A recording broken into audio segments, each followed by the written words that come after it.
Hey everybody. Gotta adjust my camera a little bit there. Uh this is a good start to the show. We've got about 7, 8 people in here. One of those is probably TJ, aka the Cursed Hunter, um, who I'm gonna be adding here shortly. So I'm just wondering if TJ made good on his promise to have a stopwatch tonight. Uh, Uh, I think he's got it on his phone. I've got a stopwatch on my phone too as well. Um, so we are going to officially complete the final 11 episodes of Friday 13th the Series, season 1.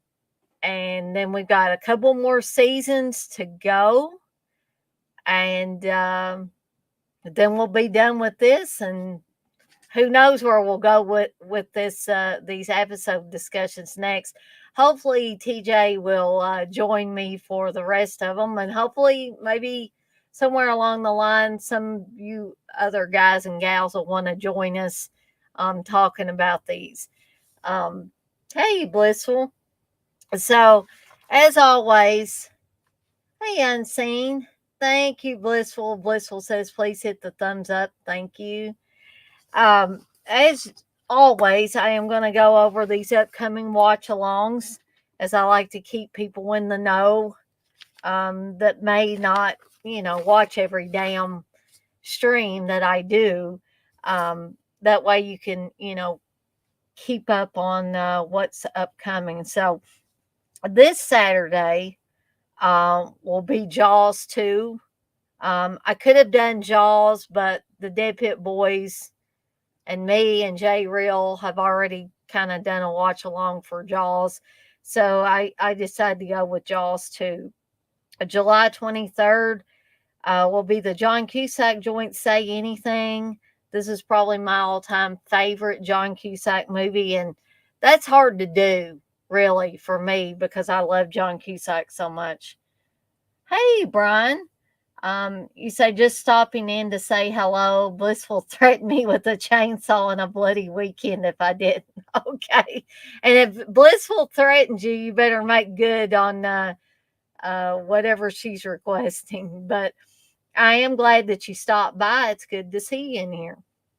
Um, okay, so July 29th is Sleepaway Camp 2. July 30th, Sleepaway Camp 3. August 5th will start my first ever 2-part watch along, and that's going to be for Stephen King's Salem's Lot, directed by the late great Tobe Hooper.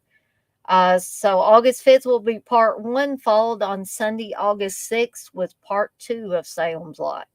August 12th is going to be, in my opinion only, evidently I'm the lone holdout on this movie. But I think this is a fun slasher movie, but a lot of other people think it's a horrible slasher movie, and that's Terror on Tour. I am really going to try my hardest to get CK and Uncle Bill on here with me, because even though they think it's awful, I think it would just add to the fun of me being the lone holdout that loves this movie and they absolutely hate it. Plus, I'd love anybody else that wants to come on. You can even complain about the whole time, because I'm sure that's what they will do if they're on here.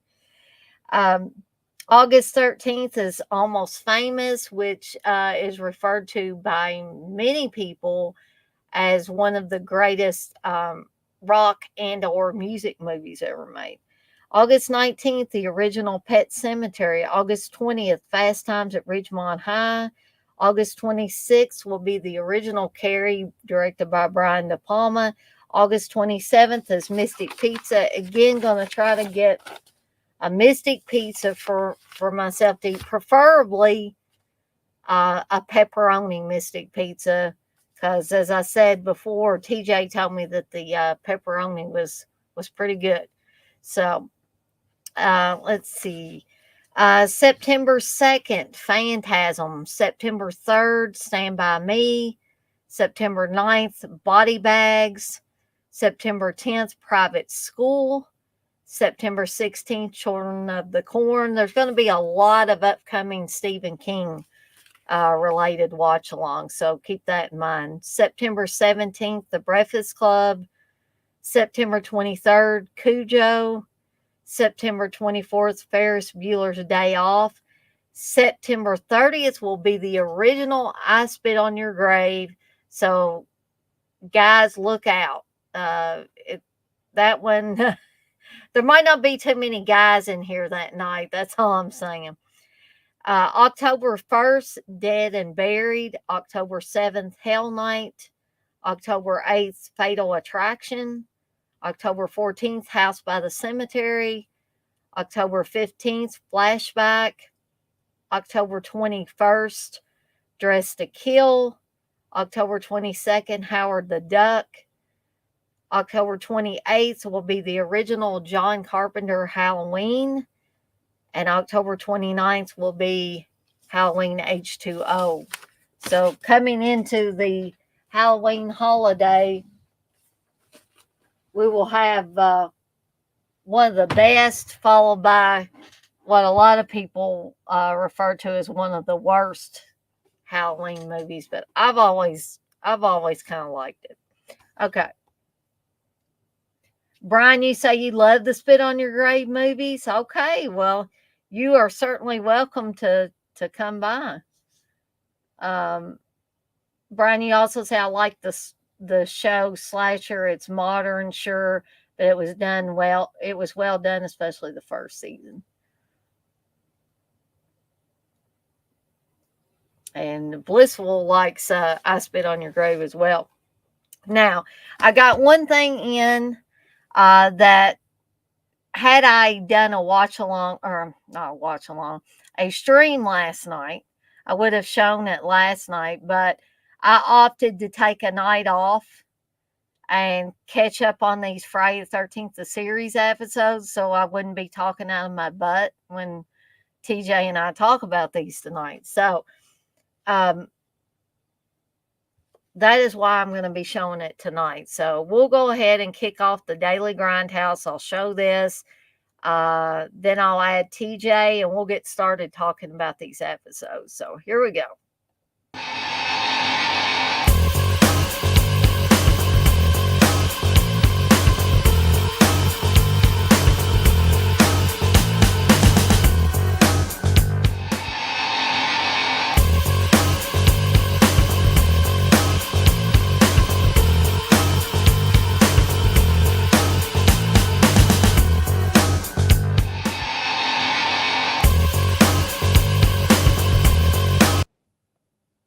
All right. So what did I get in yesterday? I got in the 4K of Jaws 2, and I was thinking maybe it wasn't CK and Uncle Bill, but I thought it was, that recently they talked about this not being a good movie. And okay, let's compare Jaws 2 real briefly with Jaws of Revenge. Jaws 2 blows that movie out of the water. I think it even blows Jaws 3 out of the water. I think this is probably the best sequel of the ones that came out. Now, people might disagree with me, and that's okay. But I'm going to stand my ground on this one because I just really think it's a really great sequel. Nothing's going to compare to the original Jaws. I mean, we're not going to get a duplication of Jaws, and nor do I want it. But I think they did a decent job with Jaws 2. And it has one of my favorite actors, Keith Gordon, is in this as one of Michael's friends in this. So, I don't know. I don't think you can go wrong. I haven't watched it yet, because I was watching Friday the 13th the Series episodes, so I didn't quite get a chance to take a gander at this last night. So I may try to catch a little bit of it tonight, but truth be told, I was pretty sleepy after work, and I struggled with watching like the final 2 episodes of this. So, and not that they were bad or anything, just that I was struggling to stay awake, just because I'm so tired. Um,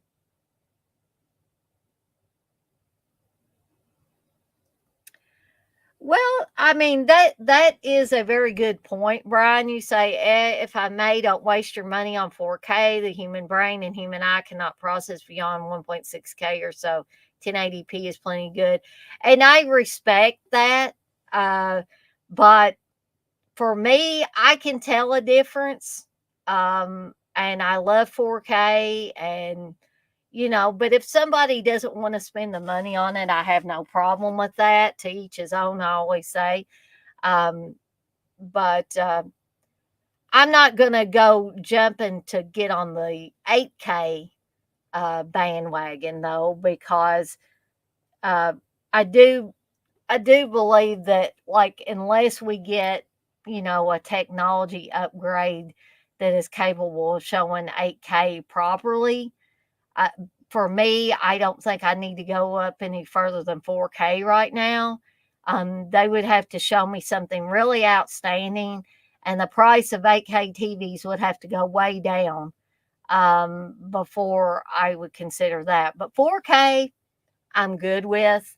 But if somebody's good with 1080p, I don't have a problem with that either. It's whatever you like, whatever floats your boat and all that.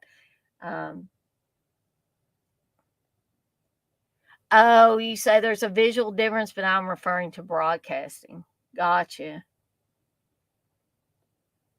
You say YouTube won't let you broadcast on 4K anyways if you aren't paying for it. Typically, 720K broadcasting is enough. Yeah, that's cool. TJ says, "Would you buy 8K of all the movies you already got on 4K? Is it worth it?"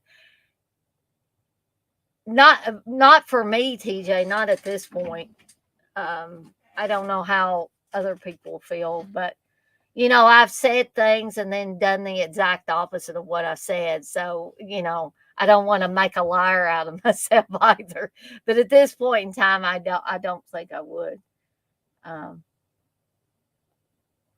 X-ray says, time for some of Dana's historical revisionism on Charles too. Yeah, I'm gonna have to change my name on here, right? Uh, let's see.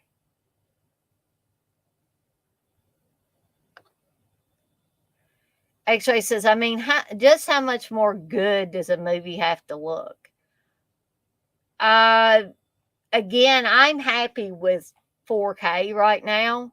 Um, I don't know. Give me a few more years, I might feel differently. But if they can show, here's my take on it. If the companies that are putting this stuff out can show me, and everybody is it's their own personal taste, their own personal opinion, but if they can show me a significant difference in one release to the other, like from Blu-ray to 4K, for instance, and I see it.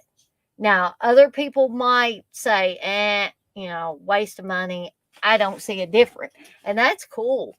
That means that you're going to be saving a lot more money than me, because you're not going to be buying all these same movies that I'm buying, because you're not going to see the difference. You're not going to see that you need to do that. And that is cool. But we could have a whole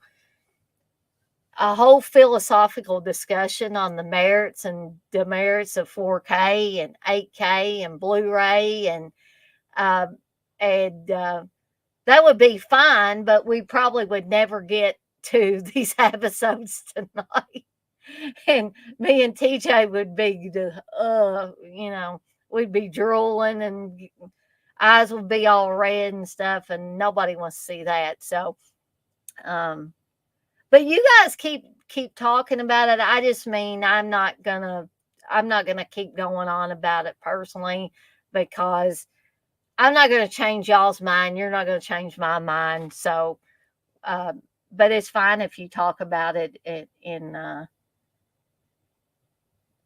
chat. Well, I have to leave the revisionist history to you, Uncle Bill.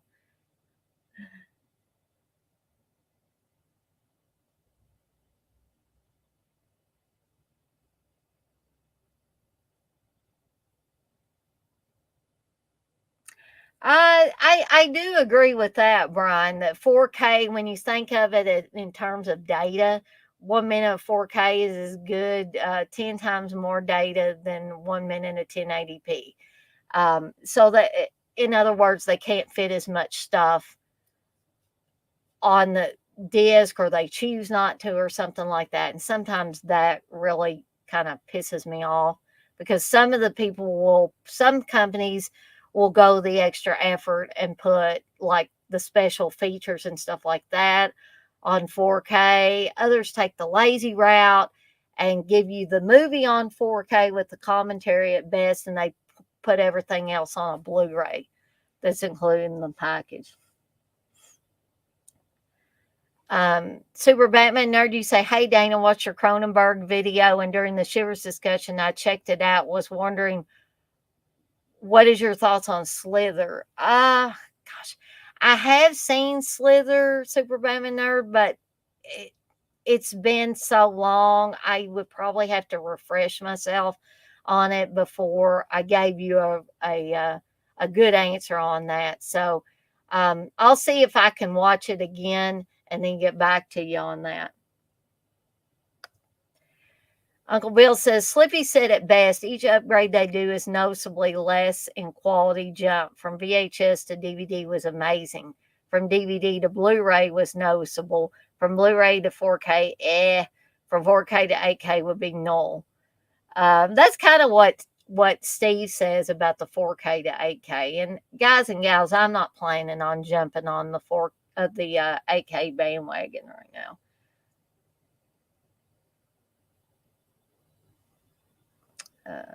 Hey, Mental Act.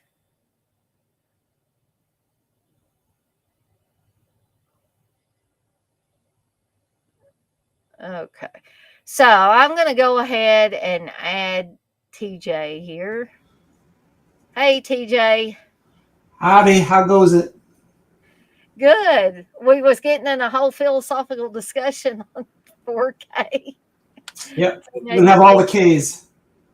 Mm. Gonna have the OKs and. I will answer Brian real quick before we get started. Human centipede thoughts. Be blunt. All right, Brian, you asked for it. I hate Human Centipede. I will never, ever, ever go back and watch that movie. If somebody else likes it, have at it, I say. But I just thought that I felt like the movie solely exists just to try to discuss somebody. I'm really not interested in watching as one person shits and it goes into the next person's mouth and they Well, you die. don't actually see it. No, but it's implied. It's implied. I mean, and I Is it just worse than Evil Dead 2013?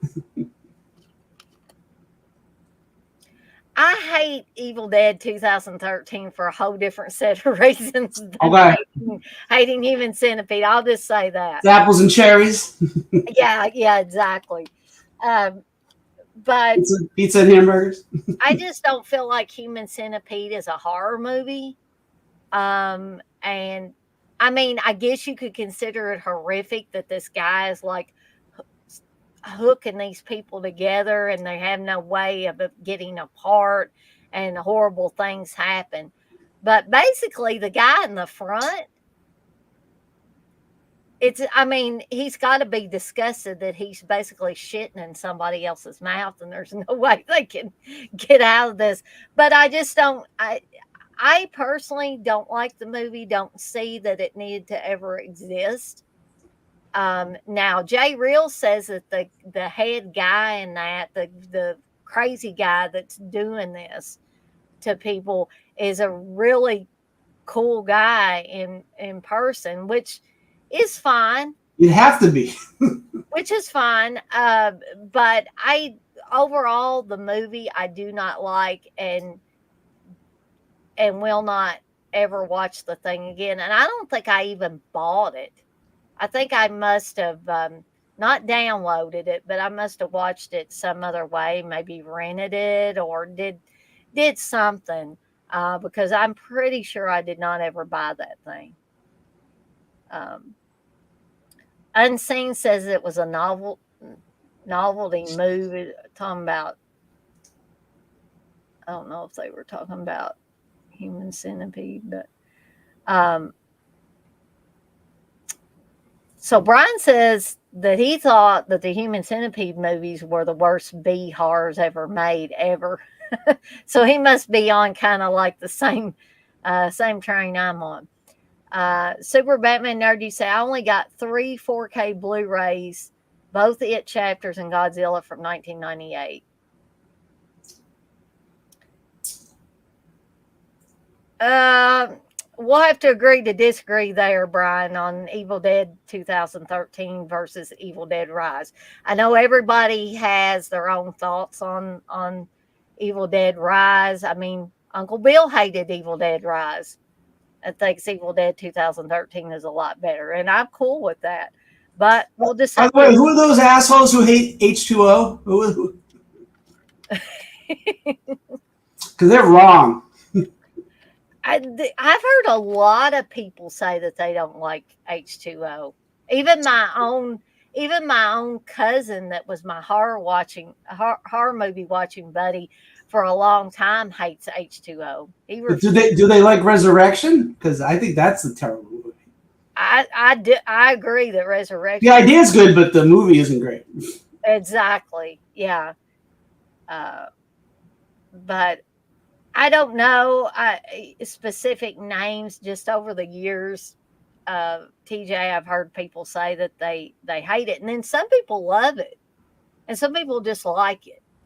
You know, I don't know if I all out love it, but I think it's a worthy entry into the Halloween series. I'll say that.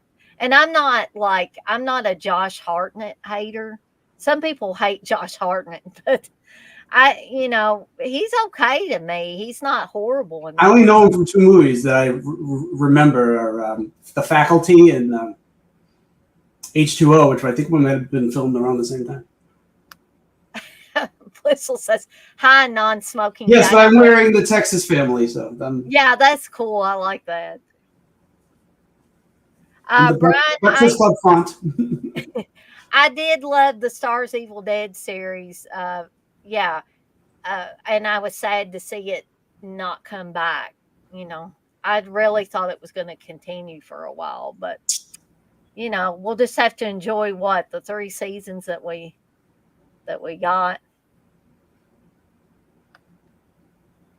Coco says, "Dag damn, I can't help but laugh when these movies, especially the first, are mentioned." I think he's talking about Human Centipede. I think so.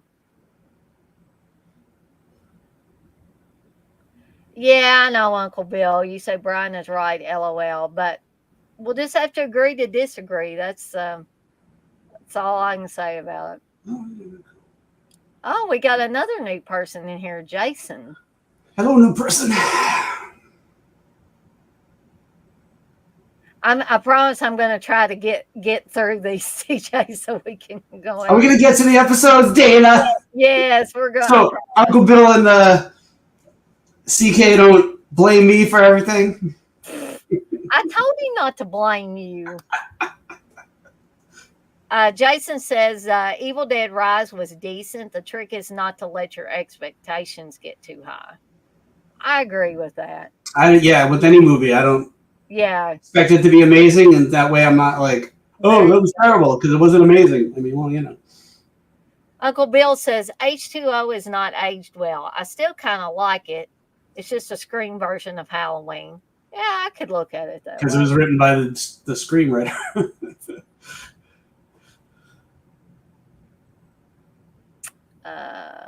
Super Batman Nerd says, I hate Halloween Resurrection. It was my first Halloween in theaters. I regretted seeing it. Oh my gosh, Super Batman Nerd. I'm so sorry. Spoiler, they killed off Laurie, which is the dumbest idea. And I know That was a dumb idea. that was her idea because she's like, I'm not going to be in another movie unless you kill me off at the beginning. Jason, you say, yes, I subscribed recently. First live stream. Well, welcome. I hope you continue. Get ready to be disappointed.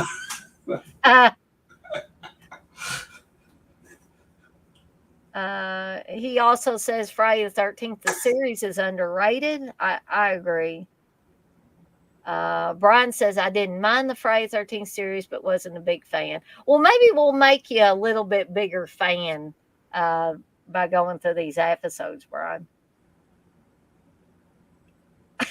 Uncle Bill says, TJ, will this be going on for 9 hours? Oh, talkative shit hen. Hey. Well, start timing from when we start actually talking about the episodes. Don't start now. Yeah. Okay.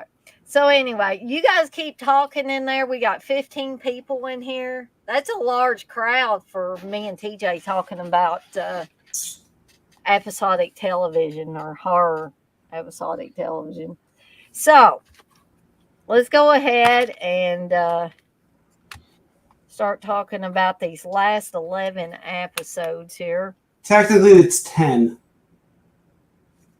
Because one's a two-parter. Yeah, and one is what I call a flashback episode. Well, I was gonna save the. I was gonna say, so the last episode of the season was the scariest kind of thing, the clip show, which is a reason for it, and I'll tell you why at the end of the. Uncle Bill, TJ has never threatened me. If he threatened me, I would not keep having him back on here. I'm not heard you guys go, Dana, better come on the stream. But anyway, the first episode we're going to talk about is Tattoo. So I'm going to go ahead and let TJ start talking about this, and then I'll add a couple additional things, and then we'll move on to the next episode. So what's our time limit on each one of these episodes, TJ? As fast as possible. As fast as possible. I was like, is there a timer thing you could put on the computer? But I didn't try to figure it out. So. Maybe I can come up with one before next time. We'll do that for season 2. Yeah. So anyway, Tattoo. Tommy Chen is a gambler. He owes him a lot of money to this loan shark dude. He's at this game, and this other guy's winning all the money, and he finds out he's got this cursed. The hell was it? Tattoo needle. Mm-hmm. So how the curse works is you tattoo something on the person, and that thing comes to life and kills the person, and then you get the luck from that. So Tommy kills the dude who has the tattoo equipment, cuts his throat, so we got a nice little bloody throat cut. He goes home to his grandfather, I think, and his sister. The grandfather's like, you're a deadbeat, and you're not amount to anything, and I think he's throwing him out of the house, and he's like really pissed off about this. His uncle, his grandfather, uncle, whatever, is played by Key Luke, from Gremlins and the voice of Han in Enter the Dragon.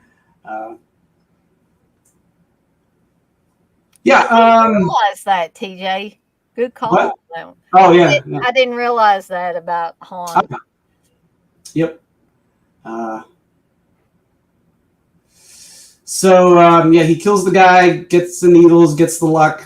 So he has to start killing random people. So we have his first victim is or is that the other guy? I don't know. Whatever. The first victim is it's mostly women that get the tattoos because we have to kill the women in these shows because that's how it was in the 80s.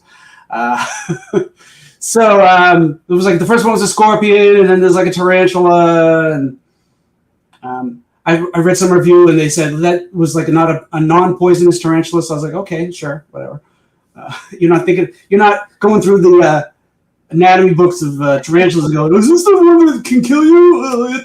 This isn't accurate. You get the nerds doing that. But anyway, yeah, he gets desperate, tries to kill his sister, tries to tattoo, but the Scooby Gang saves her. But as the last game Tommy plays is Russian roulette, and because they stopped the sister from getting killed, that means he has no luck, and they get the needles back, and that's it. And there's unfortunately there's some elder abuse going on in this episode because he hurts his grandfather because his grandfather is like, "Where'd you get these?" And he's like, "Give them back, they're mine," and they're struggling and stuff, and his poor grandfather ends up with a big gash on his head, if I'm remembering correctly. Yeah, there's like one moment where he sort of apologizes, but the whole episode he's just not redeemable. He's just kind of a scummy dude. And like I said, you could say now gambling's a disease, but in this episode, he doesn't come off well at all. And so I mean that in a bad way. I'm just saying the quotes that Right. So I like this episode pretty well. It wasn't one of my top episodes, but I like the idea of them. I agree with TJ. They didn't really put a lot of thought into what kind of creatures they were tattooing on people. At one point, there's a hand that just like a monster hand that comes in and just like grabs this guy's face and strangles him and stuff. But as a overall episode, it was decent. Again, not my favorite, but I could see myself watching this one again.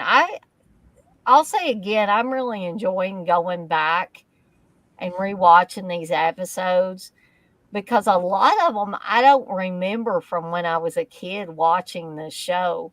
And number one, the show came on so damn late that sometimes I wasn't, able to watch it. But I'm trying to remember, and maybe TJ can remember, did it come on weekends? Or was it Friday? I think so. Okay. So I'm pretty sure it was weekends.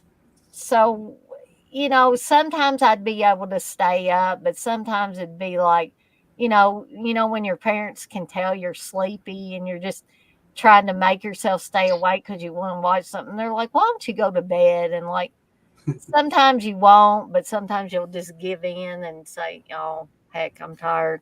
I'm going to go lay down.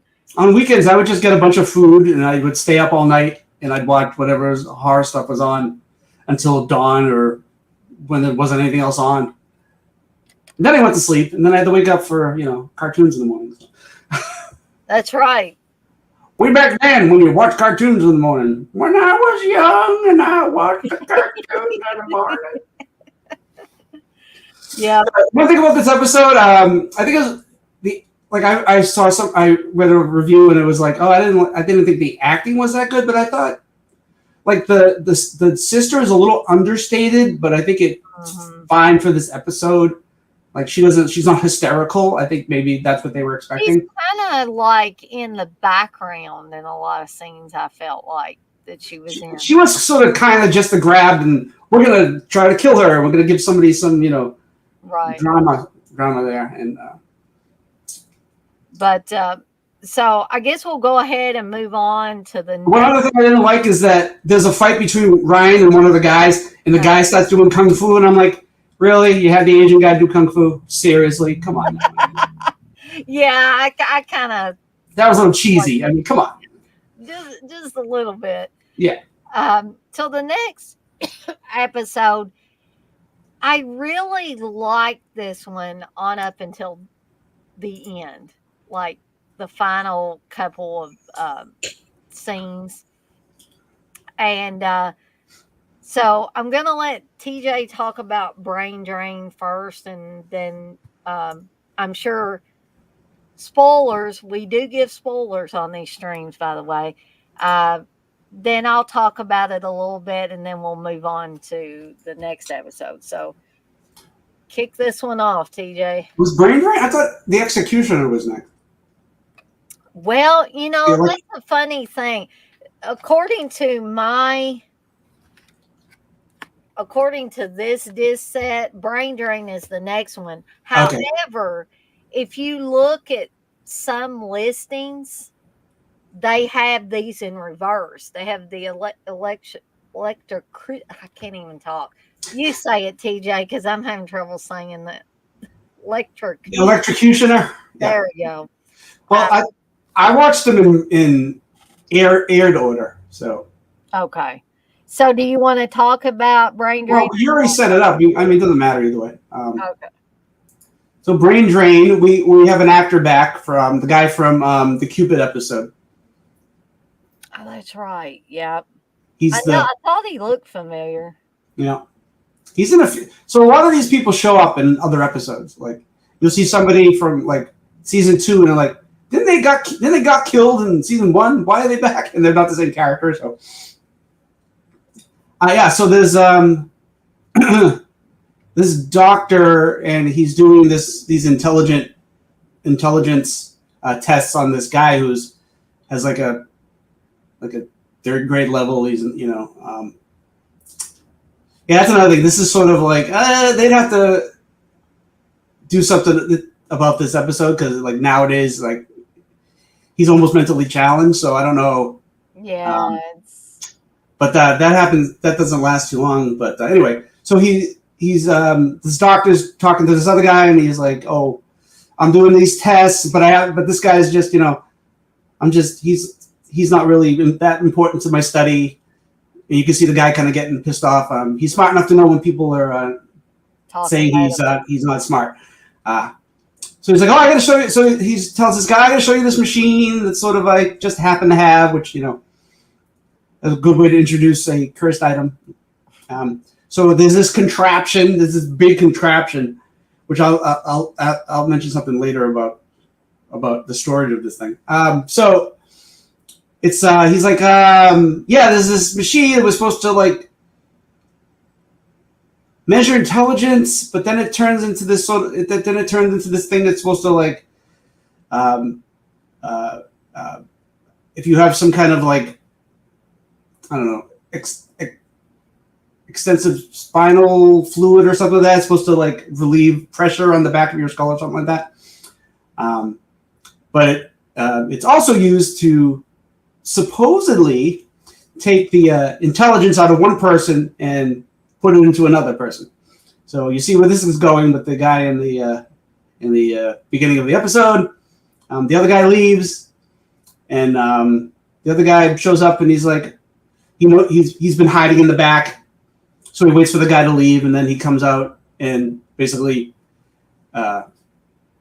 ties, the doctor dude to the chair, sucks out his brain juice. Now he's smart. The guy's dead because it basically makes you. It slowly kills you after it takes your intelligence or whatever I thought when the people got their brain juices sucked out that they sort of acted like the guy in the Green Mile. And I'm totally forgetting his name, but he's the one that John Coffey ends up getting a hold of because he's been a pain in the ass the whole movie. Yeah. And he ends up having to go to the asylum because John Coffey lets all this bad stuff from the woman who had, I'm guessing she had a brain tumor, if I'm remembering correctly. And he let all that bad stuff into the other guy, and then he ended up in the mental hospital. But that's what these people act like to me after they've had their brain juice sucked. Well, it's basically giving you a lobotomy. So you're acting like, part of your brain was cut out, which is technically what's happening here. So I forget how the gang because they've been sending out like mailers to people that they think have the cursed objects, but I forget how they come across this guy. Oh, I remember. So this is one of the episodes where we get to find out the past of one of the characters. We get to find out about Jack. So that's right. They find out a doctor who had the machine. They're gonna go to this museum or whatever. I forget where. Yeah, I think it is a museum. They're going there. They're going there to retrieve this. The what do they call it? I can't remember what they call it. It's something that begins with a T, I think. Did I write it down? Let me see.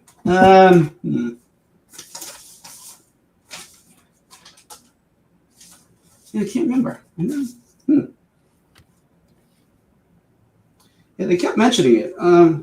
Yeah, and I don't know why I can't remember it now. But I got this book. Oh, yeah, I keep forgetting you got that book, TJ.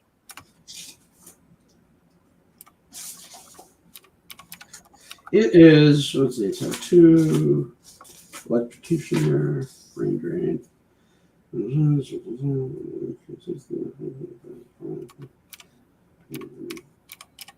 Trefinator.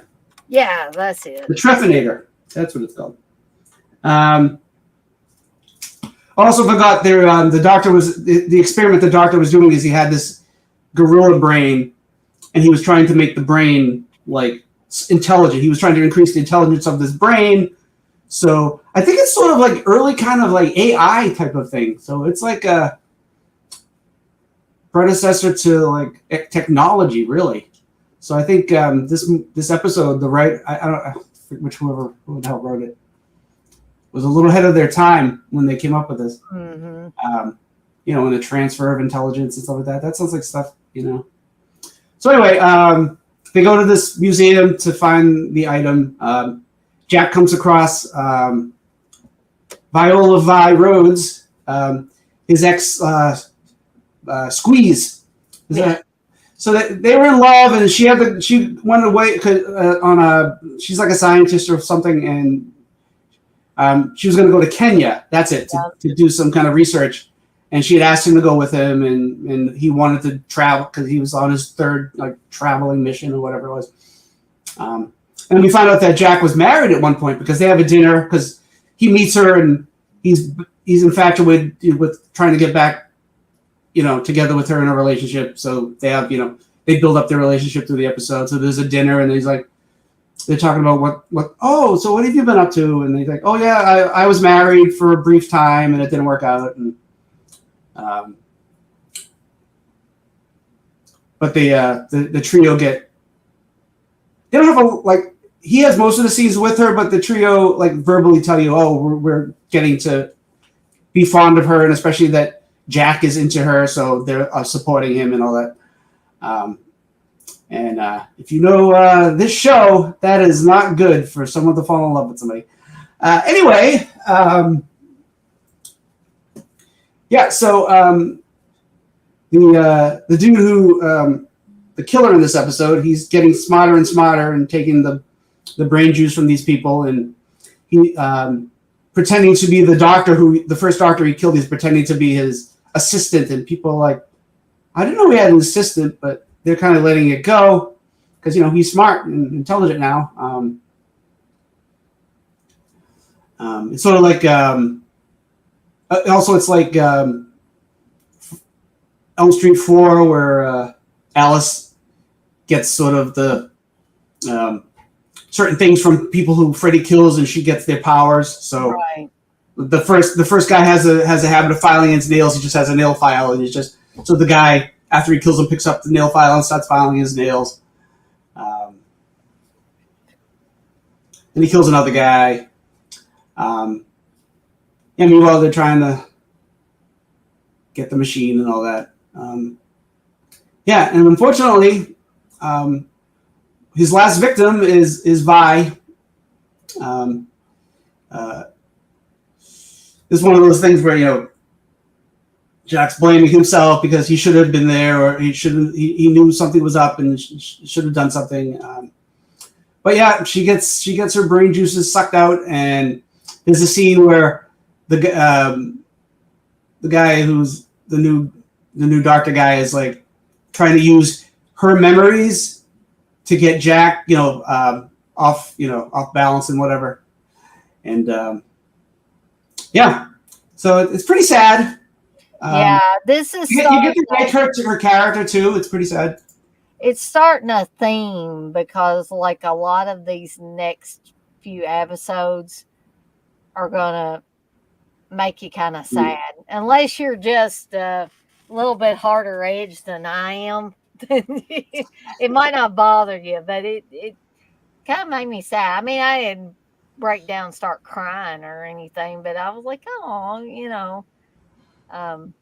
But I like I said earlier, I like this episode until it gets to the part where I was like, why couldn't they have, but maybe if they had saved Vi, yeah, and her and Jack got married like they had planned, maybe that would have messed with like the triple threat, or like, Jack and Mickey and Ryan, because it seems like every time something could possibly threaten that trio and staying together and to keep on getting the cursed objects and putting them in the vault.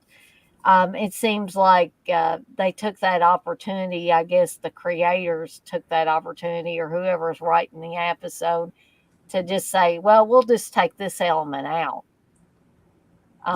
But it is still very, very sad at the end of this. And Vi was played by Carrie Snodgrass from The Fury. Yep. I love her too. I think she's a great actress. Yeah. So yeah, it's a sad episode, and like I said, you really get to like her, and that happens a couple other times during the rest of the season. You like somebody, and you're like, oh, this is not good. No one. I mean, I'm not spoiling anything by saying it's a curse. It's a curse. You're not gonna have a happy ending. Really, they've had a couple of happy endings, but they're getting darker with these endings as we get towards the end of the thing. Yeah. So I just wanted to take a moment and tell Blissful it's okay. She accidentally timed Unseen out, so that's easy to do.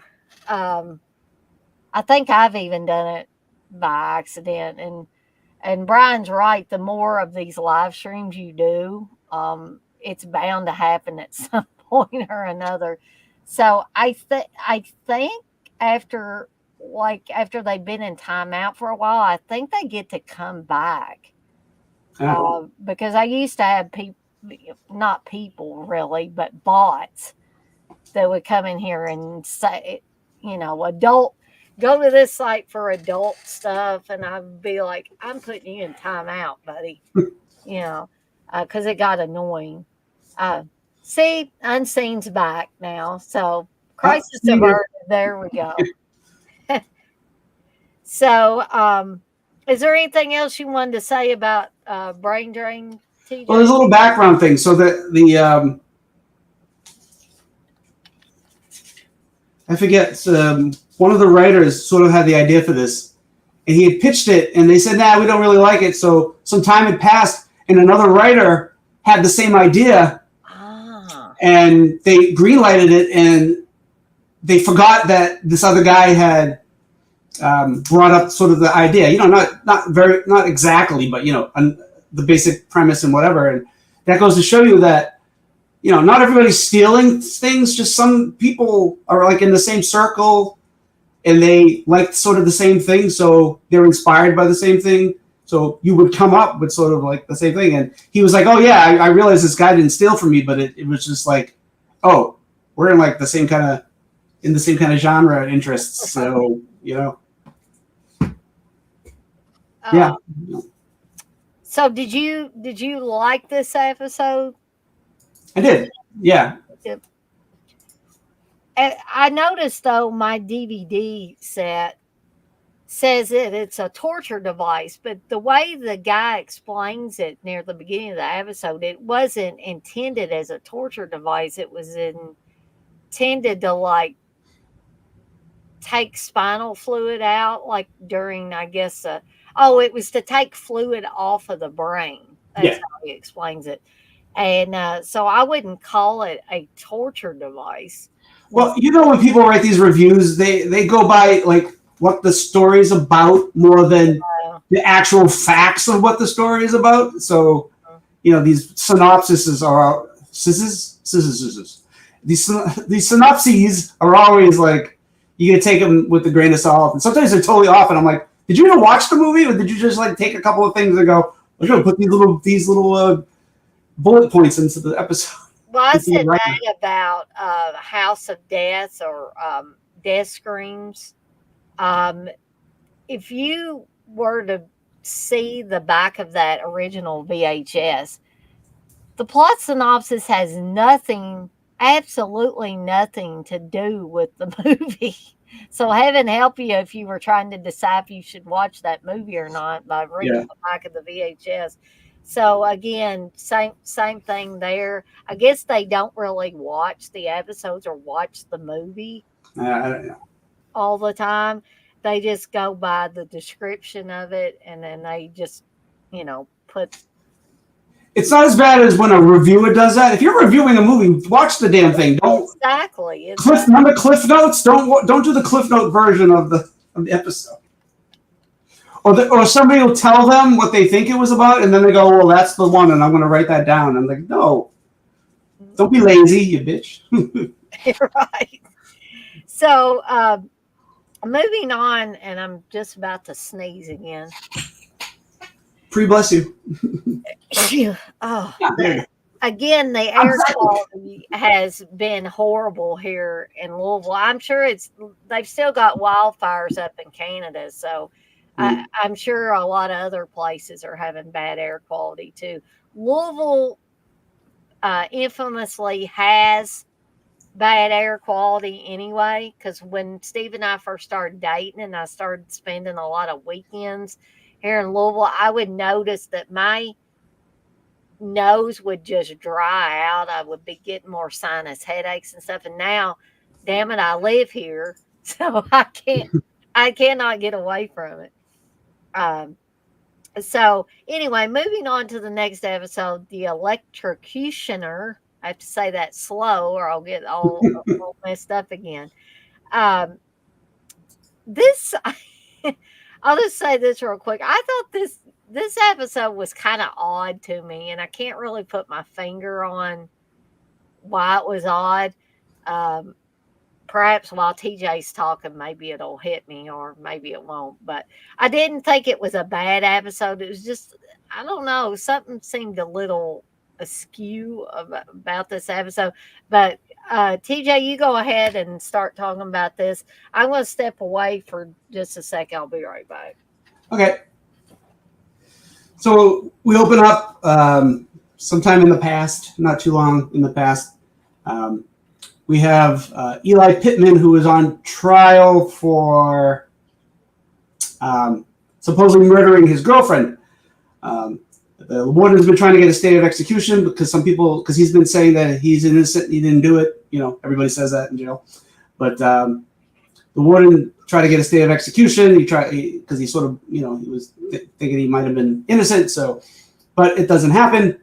They electrocute him once, and he's still alive. So they do it a second time. The doctor declares him dead. And as they're rolling him away, we find out he's not dead. So I think it was the judge who convicted him is like, well, get him back in the chair. And the guy's like, no, legally. Now I don't know if this is true or not, because I didn't look it up. I mean, it might be. Sounds like it could be. But once he's legally dead, you can't kill him again. So they basically try to figure out what to do with him, and then we find out that he has been set free because they found out that he didn't kill his girlfriend. Somebody else had confessed to the murder. So we come a few years later, and we're at this sort of reform school, and we have this guy who's a dentist, who is Edgar Allan Poe. All of a sudden, we find out it's the guy who was executed. He uses this actual electric chair, which he was killed in or not killed in, and he uses it as his dental equipment. I guess he got an engineer to put like a light lamp on it, those lamps that they shine in your face when you're getting the dentist, and they blind you so that you can't see the drill about to stab you in the face. That's real life. I'm not talking about the episode. Anyway, so his revenge is on the people who wrongly convicted him of killing his girlfriend. I guess the judge. We have the jury foreman. One or two other people.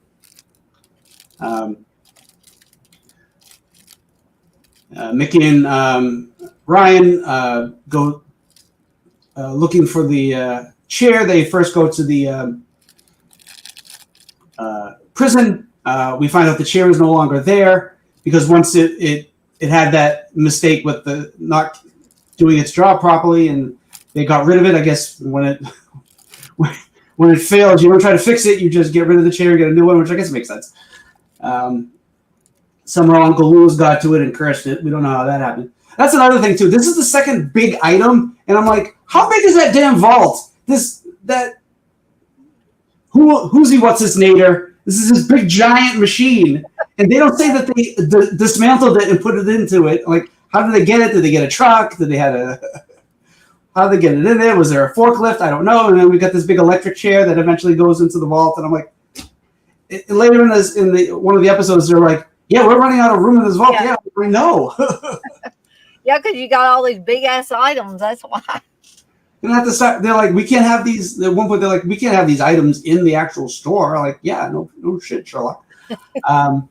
So anyway, yeah. So they first go to the warden, and the warden's like, yeah, it's not here anymore. And Brian sort of befriends the warden a little bit, so we get some of that going. So, and I'm like, oh, you being friends with somebody from the store? I don't trust that, but whatever. Yeah, so the dentist, so we found out that he had gone to dental school, and right before he was brought in for supposedly killing his girlfriend, he was like on his 4th year or whatever. So he wasn't finished yet, but I guess he eventually finished because now he's at he's at a reform school for I think it's like runaways and. I have a question though. Have you ever heard of a reform school that's got a dental office? Well, Ryan shows up there at one point and goes, wow, you have your own dentist. That's weird. Mm-hmm. So I mean, I don't know. Maybe it makes sense to have an in-house dentist with a bunch of kids. I don't know. Also, this is in Canada. Things are different in Canada. I don't know.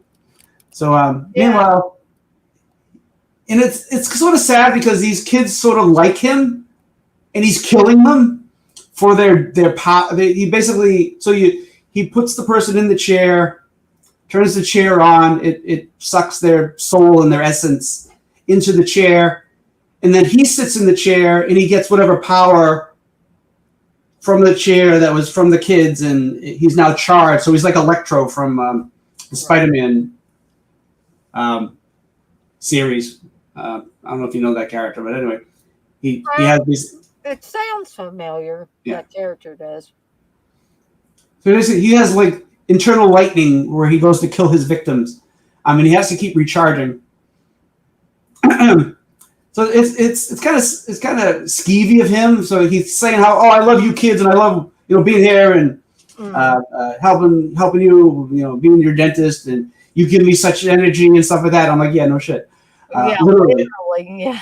There's this one girl, like he gives her the gas and she really likes it. And at one point she's like sort of high and she's like, yeah, I don't mind your music, but you should put some like cool songs, from the 80s, not this pop easy listening crap. She's like, This is another dude. He's like, "Oh yeah, Doc, you're a cool guy," and immediately right after that, he zaps him and takes his. And I'm like, "Boy, this guy's."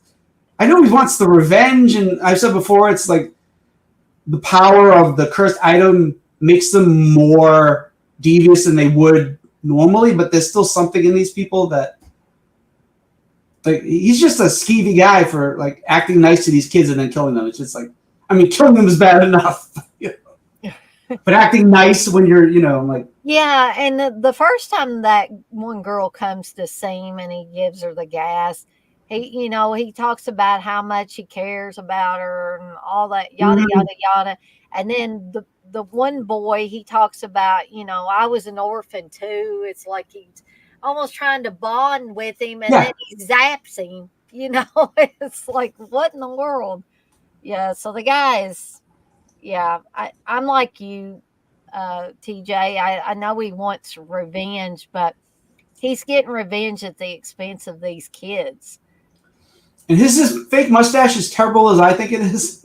Yeah, It's not as bad as Sleepaway Camp, but it's pretty bad. Like it's at least it's not painted on. It's actual like maybe hair. I guess. maybe that's what's askew for me. His look, yeah. Like I think he has a. Damn Was he mustache. bald at the beginning? And either was a bald cap or he's wearing a wig now. But yeah, it looks. Yeah, all of that, it just looks very weird. But yeah, so yeah, and so his last victim is going to be the warden because even though the warden wanted to help him out, the warden sort of, I forget. He has a reason. I can't remember what the exact why the warden was. Just because he's the warden, and I don't know. Well, and he keeps. I don't think any of those people were laughing at him, but. Oh, yeah, I wanted to talk about that. Yeah, part. The so we have flashbacks to the beginning part, and then we have the flashbacks, and they were shot on 16 millimeter and degraded, so it would look like this weird black and white, like dreamy, nightmarish type of thing. So it was supposed to look off. And I read that they originally they didn't want that look, but when they saw how it came out, they're like, "Oh, this is actually a cool idea for it makes the episode weird and off kilter." And that might have been another thing that was sort of messing with you a little bit because it reminded me of the remake of House on Haunted Hill. Whenever they have those weird visions, like when the guy's in that spinning room and he has all these weird visions and stuff like that. That's certainly possible, but it was almost like a Carrie like thing because some of the kids are laughing at Carrie, but she's imagining that they're all laughing at her. Yeah. And so it sort of reminded me of that. But yeah, and then Ryan saves the judge. Actually doesn't get killed, which I was shocked. No pun intended. It should have been, but that was no pun intended. And they save him. And of course, they get the giant chair back, and I visually it was a very interesting episode. I liked that visually. The story's an interesting, like the electric chair, and it reminds me of Shocker a little bit, but this was before Shocker, so right. I wonder if Wes Craven saw this episode. It's possible. Anything's possible, I say. Yeah, or it's like I said with the other story, where just someone came up with the same idea, and it's just like. I think most of what made this, as I was hoping as TJ was talking through the episode, I think what really made this seem askew for me was his look. What was the guy's look? Because I swear to goodness, he looked like he should be in one. People are probably going to laugh at this. He looked like he. I'm going to laugh at you. Okay, sorry. He looked like he should be in one of those old anti-drug message. Remember the one where the kid says, "I learned it from watching you," and he sort of reminds me of that guy in that commercial with more permed hair, but it just. I don't know. There was something just not quite right about that. Um, Oh, Brian King brings up something about the reform but school. yeah, he says, believe it or not, in the 70s to the 90s, those reform schools for rich kids had medical doctors, dentists, some some even had an on-site vet. So I'm guessing the kids were in reform school were allowed to have pets. Hmm. Well, that's not. But this episode, I don't think it's that way in this episode because the place is closing down. That's one of the excuses why how Ryan and Mickey go over there. They're like, oh, we're look because it's an old building. We're looking for like antique fixtures and stuff like that. That's the Mm, excuse they use. And it's like, oh yeah, the state doesn't care because it's orphans and runaways and stuff. So yeah, right. but that's interesting what he said about that though. Yeah, it was. I just want to talk about this real quick. Not that Brian was worried about it or anything, but I Mm. just wanted to give a little explanation for both Brian or anybody else is not sure about it. He says not putting it down, which that's totally cool.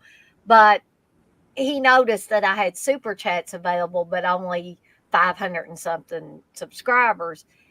He says not putting that down just that it used to require 1,000 plus subs.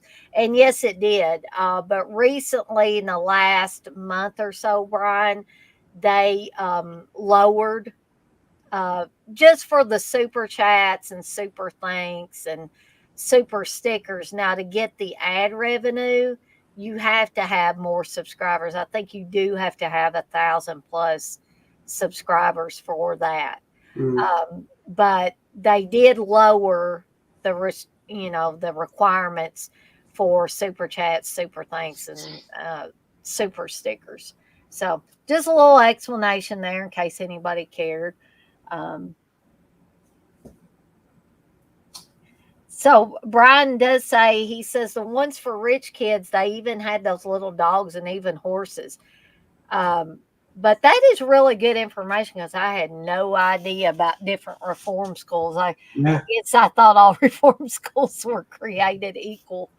Well, But rich people get extra special stuff.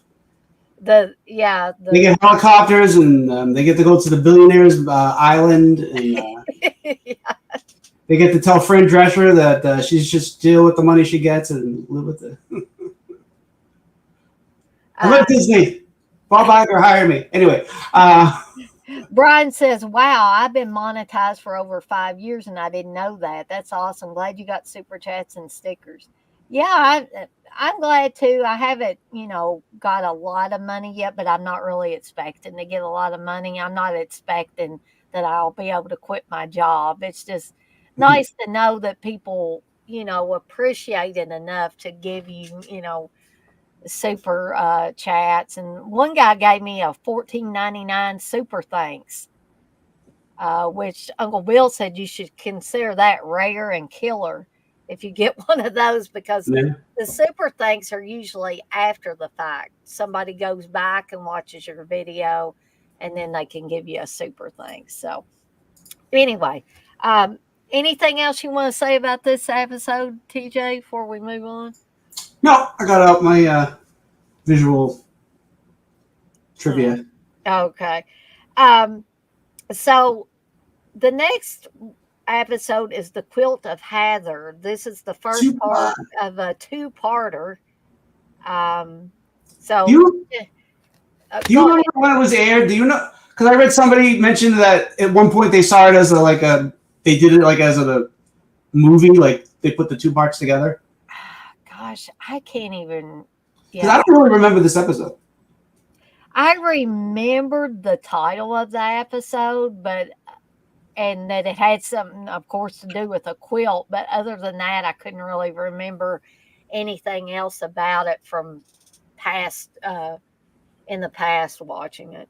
Uh, Mm-hmm. so this, I don't know. This I'll let TJ go ahead and start talking about, but there is a little odd thing for me in this, but I'm going to let him go ahead and get started talking about it. Really? Okay. And I'm going to grab some more caffeine because what I've been drinking does not have caffeine. It's got uh, Ah, it's root beer, zero sugar A&W root beer, and I need some caffeine. okay. Well, in this first half of the two-parter, Quilt of Hathor sounds right. Um, Mickey, Ryan, and Jack get a visit from this pen. I'm gonna read this because I can't pronounce it. Pentatites. So they're sort of like the Amish, where no electricity and no it's also like Footloose. There's no dancing, no music. Um, but this woman, Sarah Good, um, this older lady. She's like, yeah, I had this quilt, and I don't know where it is. It's disappeared. I think someone stolen it. But we're in this close knit sect, really. So it could have been some outsider. So somebody in the in the I don't know what you call it. I guess I'll just say sect. Um, must have stolen it. But she's like, I don't. She's not too upset about it because she says, when I sleep in it, it gives me these strange dreams. So that's the cursed item, the weird quilt. It's like there's like a pentagram on it, and it's evil quilt. Obviously, you got to put a pentagram on the quilt, or it's not evil. I mean, if you had like bunny rabbits, well, they're evil too, but that's a different kind of evil. Anyway, what do they need such good eyesight for, anyways? Anyway, so yeah, Sarah Good's like, oh, you, Mickey and Ryan, you pretend to be my niece and nephew, and we'll get you in. Um, she tells Mickey, now you gotta dress down a little bit, and that makeup and the big hair and stuff. You gotta get rid of all that. Yeah. Oh, what's the episode where they have the ball of the electricity ball? What episode was that? What's that? That wasn't the electrocutioner one, right? I didn't think so. You know what I'm talking about? Yep, I remember it because like the thing with Mickey. Ryan is playing the loud music, and Mickey comes in there and gets. Yeah, I wish I can remember what episode it is. But anyway, we'll finish this. So Mickey and Ryan are undercover as usual. This is more exciting, at least this two-parter than the monastery one, where they were just walking around and not knowing where they were. They do that a little bit, like, where am I? Where am I going? But because they're looking for a quilt, so they're going through random rooms. Mickey and Ryan can't share a room because in this order, in this sect, the women, if you're not married, have to sleep on one side of this building, and the men sleep on the other side of the building. So they have to sort of walk in between to have their conversations. Meanwhile, Ryan's sort of fallen for this girl, Laura. But unfortunately, Laura, since the age of 7, has had an arranged marriage with this dude. I can't remember the dude's name, but he's sort of this, like, plain-looking, goofy dude. At least he didn't go stereotypical and get like a big hulking, like the guy who chops the wood and he's just like this sort of nerdy dude. Though he sort of has a little pent up energy because no sex before marriage, so you get a lot of people with all this pent up frustration in there, which shows that's a pretty good acting thing that So this guy's sort of not happy with Ryan. Since they're betrothed, but and that word's used a lot. Yeah, there's a lot of these and thous, and there's a point where Ryan's like, "Do we have to say these and thous?" And she's like, "You can say they and them. It's okay. Don't worry about it. You can use your pronouns." Right. Don't worry, this ain't a woke episode. Anyway, so we get the little subplot with the Ryan falling for this girl, and she's returning it a little bit, because she's not keen on this arranged marriage thing, but she's gonna do what her father's sort of like the head, like he's the head of the order, I guess. Mm-hmm. He's not like a priest or anything, right? He's just sort of, By the way, there's a lot of bad chin beards in this episode. Because they're slightly Amish, and all the Amish have those beards, so I'm like, yeah, they're not doing too good with the facial hair in 2 episodes in a row. No, a lot of very fake facial hair in this episode. But there's so the quilt gives you these weird dreams. So in the dreams, like the guy doesn't have a beard, so I'm guessing that's why they're like, oh, we can't make him grow a beard because they can't shave it and then put it back on again. I don't know how they filmed them in sequence or out of sequence, but so we have this other woman who's in love with him, the guy who's the head of everything, and in this order, the woman is just as powerful or just under the man as far as power. So we have this woman who has known. So I'll just call him Laura's father because I can't remember his name. Laura's father, this Effie Stokes is into him, and Effie is the one who has the quilt, and she's using it to kill anybody who falls in love with the guy that she's in love with. There's one where they're sort of in this like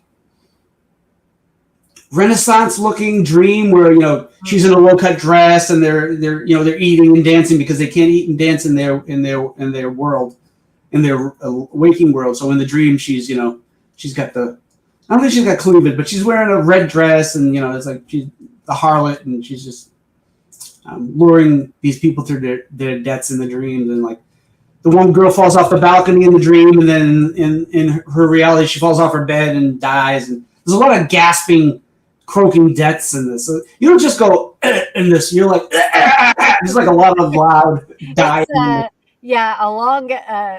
Elongated death scenes. They just seem to go on for forever. Which I think adds to the sort of.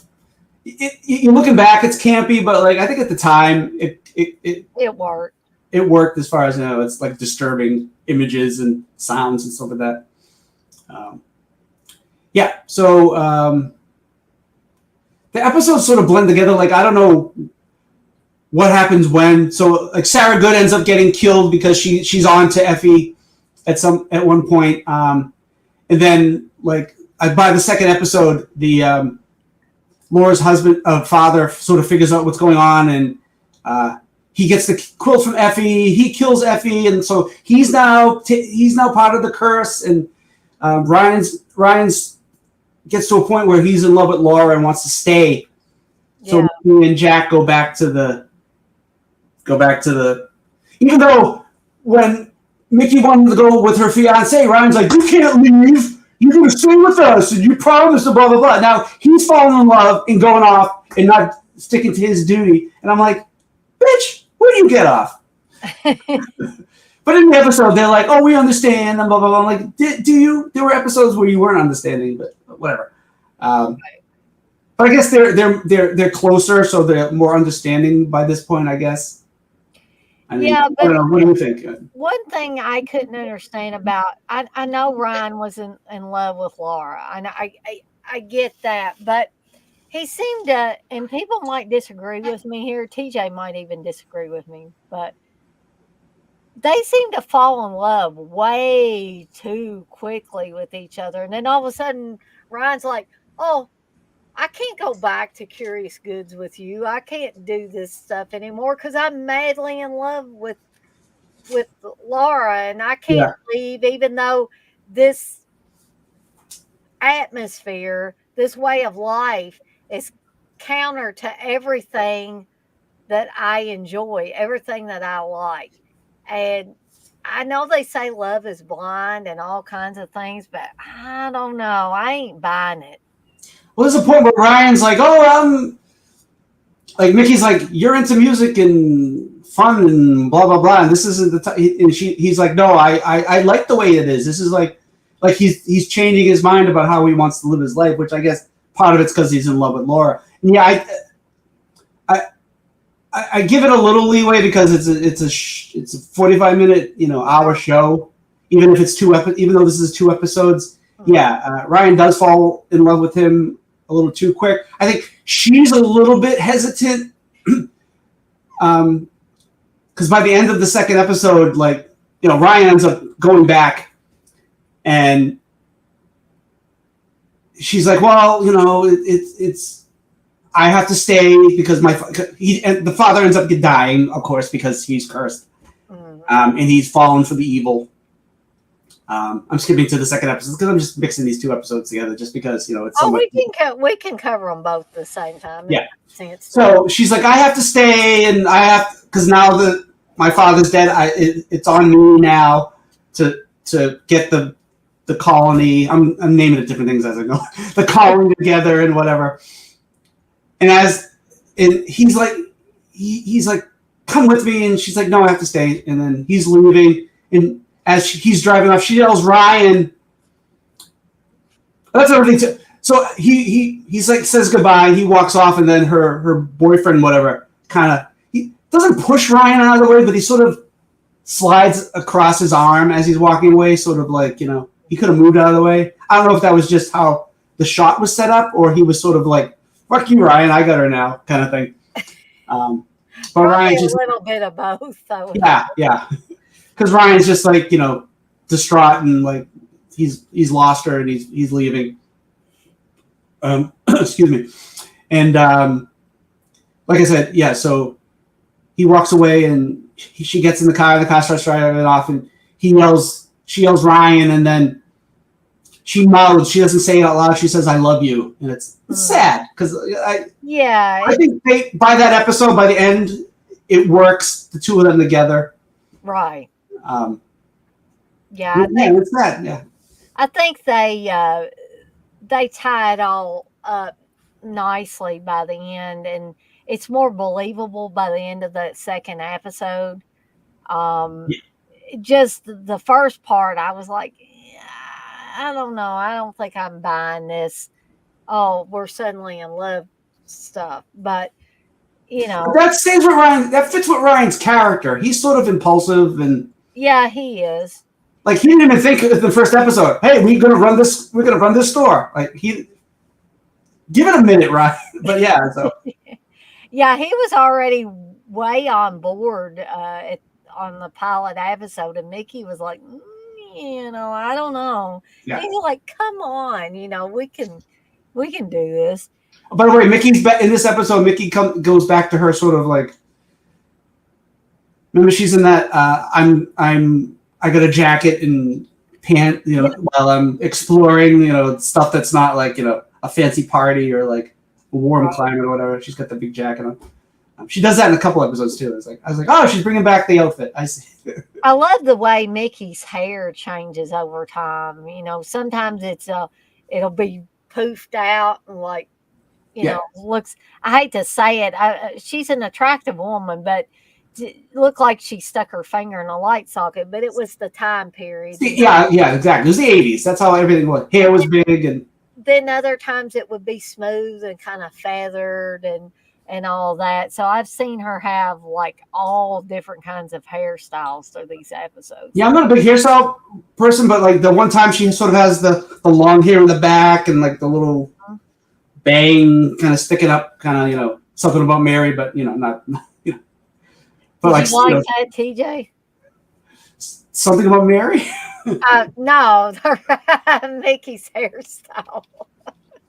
I was like, oh, she's going for like the long, like the long, I don't know. That might have been one of the hair pieces because I don't think her hair was that long. Because it was like almost down to like the middle of her back. I'm like, yeah, but it was like straight and stuff. But anyway, I was like, oh, look at her fancy, and she's like the fashion plate of this series. Like she's always in a new outfit. Like she doesn't, like I said, except when she's wearing like her poncho thing.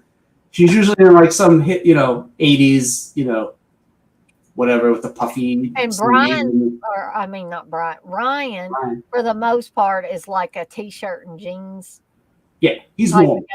Yeah, he's normal.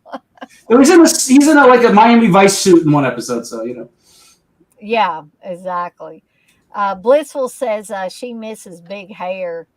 And Brian says, hey, I remember the days of the mullet, then the mohawk, the rat tail. Hey, Steve would probably kill me for saying this, but any of you that watched the Friday the 13th where he was talking about the movies, that old video that Steve was on. Steve pretty much had a rat tail. He's embarrassed of that now. He's like, there I am with my little, hardly a ponytail type of thing. I'm like, oh, Steve, it's okay. By the way, Laura was in the Cupid episode also. Oh, that's right. She plays Lori in that episode. I thought she looked. A lot of these, like I said, a lot of these people are gonna look familiar because you've seen them before in the other episodes. right? So I liked these couple of episodes. Yeah, it was a good two-parter. I think it worked. Now, were they? No, they weren't Amish. They were, what were they? Pentonites. Pentonites. Penatites. Penatites. I don't know. I can't pronounce it. Is that a real? Is that a Yeah. real thing? Mm-hmm. Okay, because I thought things were a little harsh in there. I understood some of their stuff, like about, not wanting them to dance, wanting to keep the guys and the girls separated until they were, actually married and all that stuff. I understood that, but like, for instance, when Ryan has to fight that one guy. That fire thing, yeah, that's a little brutal to me. So a woman wrote I forget who she was. She wrote the script, and she's like, I wrote this fight, but then when I saw what they filmed, they added fire, and she's like, what the hell is this? Right.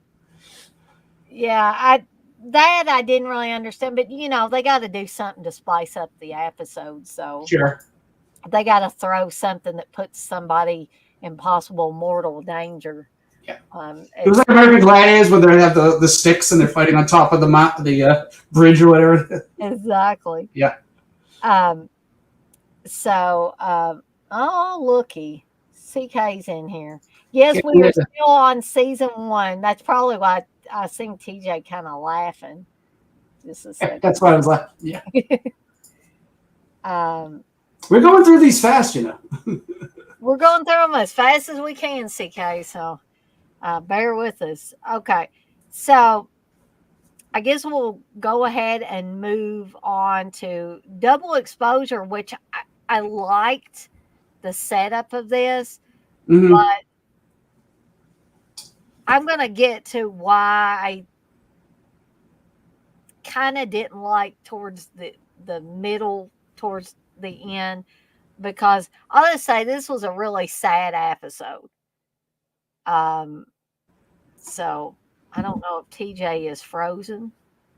Yeah, mine. Oh, he's back. I thought he was going to be froze for good, but okay. But I'm going to let TJ go ahead and start talking about Double Exposure, and then I'll add my stuff after that. Yeah, so there's these rash of murders going on in town, and what a shock. There's something terrible happening at the beginning of Friday the 13th episode. We have this guy, this reporter on the air, Winston Knight. Winston Knight for the nightly news. So he gets a call from this killer who's killing these people, and we find out the cursed item is a camera, and that can take pictures, and those pictures come to life, and you can control the person who comes to life. And we find out that Mr. Knight is taking pictures of himself, and his double he's having them murder these people. There's really no, like, there's usually a cause and effect with the cursed items. This is sort of, he just kills people, and he doesn't get anything out of it except what he's making himself popular as a reporter, because he's getting the call from the killer, and he's becoming famous now because of him getting this connection with the killer. This is sort of like nowadays with people on TikTok and stuff, and getting famous and stuff for writing about other people, or that kind of thing. So like there's another episode that's sort of like predicting the future about things, which I think is interesting when that happens. So anyway, So how the gang gets caught up in this one is that Ryan has a new girlfriend, which is interesting. He just had this. He fell in love with this chick for 2 episodes, and now we don't know how long it's been since that episode, but all of a sudden he has a new girlfriend that he's in love with, and I'm like, Ryan, slow your roll there. Come on. I mean, hey, I'm all for but it's not like they just broke up because they wanted to see other people. It's just like it just seems like whatever. But like I said before, Brian's sort of impulsive and stuff like that, so I guess it makes sense. Yeah, I guess for his character, it makes sense. Yeah. And two, I guess we're thinking it's just been the last episode, but perhaps in television time, maybe it was a lot longer between 6 months, I guess. We'll see. Maybe it was 6 months later. I don't know. Yeah. So yeah, he's falling over Kathy. Kathy's cute and everything. They're on a date, and he gets I forget how he ends up alone, but he witnesses as the person's been murdered. He sort of looks at the person who the murder is, who runs off, and that's like an act break. And we find out after the commercial that he saw Mr. Knight, and there's like, how can he be killing somebody and also be on the air talking to the person that was the killer? So, because they don't they don't really know about the cursed items, and of course, nobody on the news or anybody else knows about the cursed items except for the Scooby Gang. So, yeah, we get some sleuthing, trying to figure out what's going on and how to stop it. Usual. I do like the relationship with Ryan and Kathy. They start off like they're at the photo booth and they're taking photos, and it's just so it's cute, but not in a sickening cute way. Yes. I thought it was really. I was like, oh, they're a cute couple. Yeah, and there's some cool effects too. We got the guys developing the film used to develop film before you just have printers print everything out. Where he's got the liquid, and he's developing the film, and the creature sort of crawls out of he's sort of all oozy and like plasma and whatever all over the thing, and we have these cool effects where you see the guy's legs under the table, but you don't see the creature, so you got all the camera work. And this was stuff back when there was no CGI. This was all done in camera and everything like that. So I think that makes it cool watching it, especially nowadays. And if you like practical effects, that stuff really turned out well, I think, for this episode. The effects, Mm-hmm. And the thing is, when he creates the double has 5 hours to live, and then he usually kills it himself, and they drip this sort of like whitish, pinkish ooze or whatever it is, sort of just like comes out instead of blood. So we get that fun, gross moments throughout the episode. Later on, though, I think it turns to like some kind of green slime-like fluid. Yeah, it's weird. These weird colors. I got something to my eye now. And yeah, so Ryan tries to smoke him out. He takes Kathy with him to talk to the guy. Well, the guy's making another double of himself. And they're like, "Oh, Ryan's early," and he sort of like hides the guy in the background. I mean, the back room or whatever. And they come in and they're trying to, "Oh, what's going on?" or whatever. And they're like, "Oh, I heard that you saw the killer," and he's like, "Yeah, he looked like you." And he's like, "Oh, he must have been he must be an obsessed, crazy fan, and he probably had plastic surgery to make himself look like me, and or he resembled me sort of." And there's a point earlier where Mickey doesn't believe Ryan, and she's like, "Oh, maybe he had some makeup to make himself look like the other guy." And yeah, that was something that bothered me. with the cursed items. Wouldn't they believe unbelievable stuff by now? I mean, I would think so. But that's what bothered me about it because Mickey's like, "Oh, Brian, you silly boy." Yeah. That couldn't happen. But yeah, and so Ryan's still apprehensive, but they're like, I guess he's not. We'll try to figure out what's going on. Because they still at this point they don't know what the cursed item is because Jack's like, we don't know. It could be a mirror or he doesn't say camera once. Like, what did you think camera? Like a photo double, especially a photo double. That's like a phrase that people have heard but in the 80s and before that. So you think, but I guess for the suspense of the episode, we can't know what the thing is right away because that's part of the episode. So anyway, they leave. And Captain's like, I'm going to go shopping. Ryan's like, I'm going to go back to the store or whatever. Okay, I just want to say this bothered me too because you've got a machete killer murderer out there that's killing women. Yeah. And number one, she wants to go alone. He lets her go alone. Yeah, exactly. She wants to go shopping, and he's like, okay, I'll see you later. Yeah. Does that make any sense? It doesn't. No. Horror movie logic. Yeah. If you don't do this doesn't happen. Like if Lori doesn't drop the knife, Michael can't sit up and attack her. Because she doesn't have a weapon. So yeah. So she's like, oh, Ryan's already gone. She's like, I forgot my purse. I gotta go back in there to get killed. Which she gets macheted. Well, first there's a chase scene, which I like the chase scene. The chase scene's good. She's at the door. She's about to knock, and then she sees the two of them talking. And she hears what they're saying about the. I think they talk about the 5 hours, and it's you or me, and that kind of thing. And she doesn't have a purse, so, which is another thing too.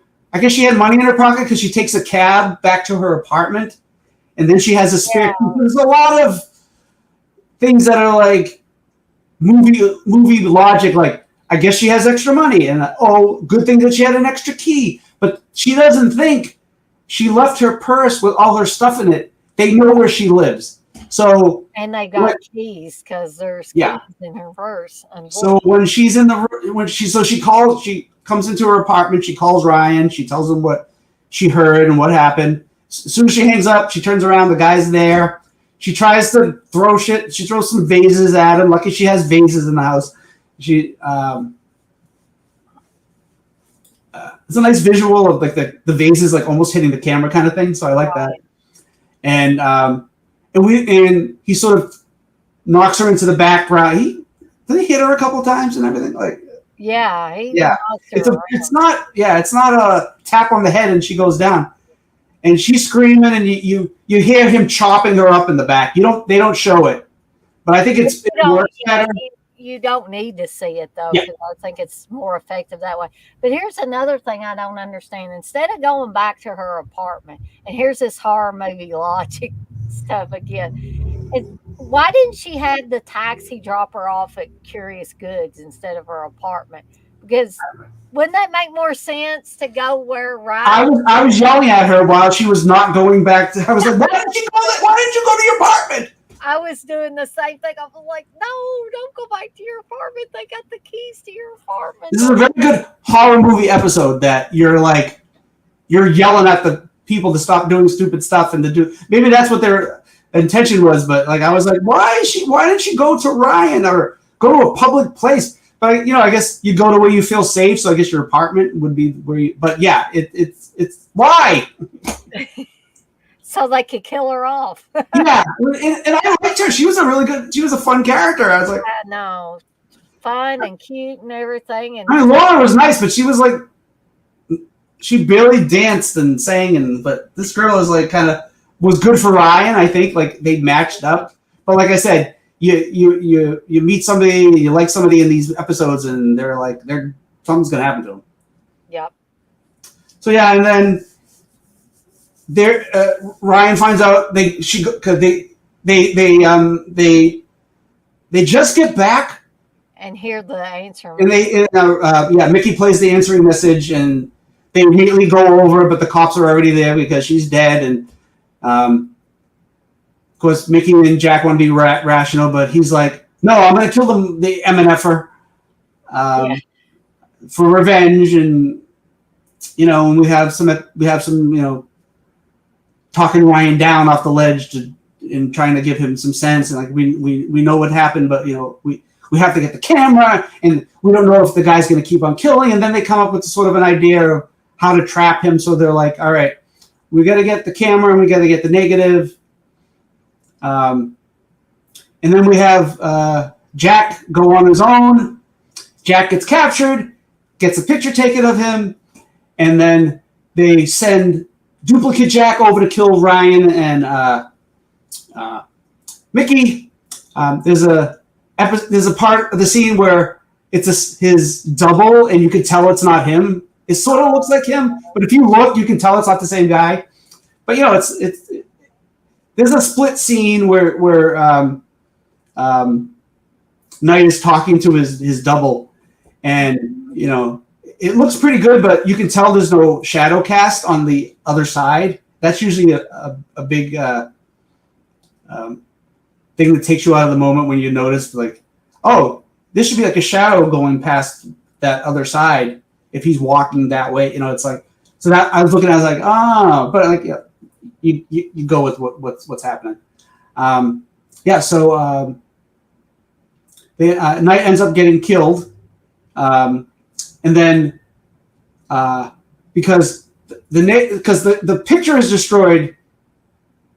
Right, the negative is destroyed, so that kills Knight, and that makes the double human. But the double ends up getting stabbed, and he goes from his green goo to blood, and he's like, "I'm alive," but as he's dying, he's alive. You're right.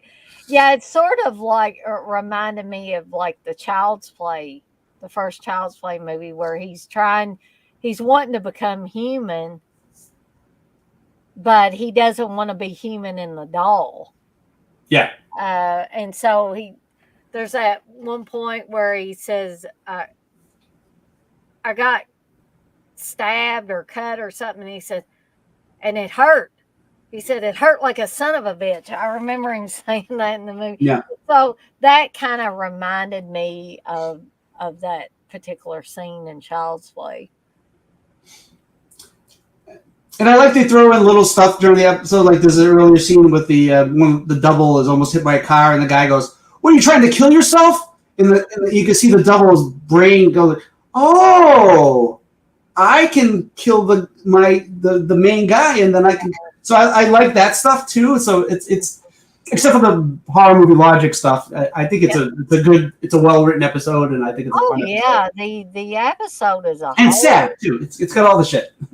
It is great, but the episodes, and I think I said this last time, the episodes started to get progressively darker on the last stream, and now they're getting even more darker, it seems like, and more emotional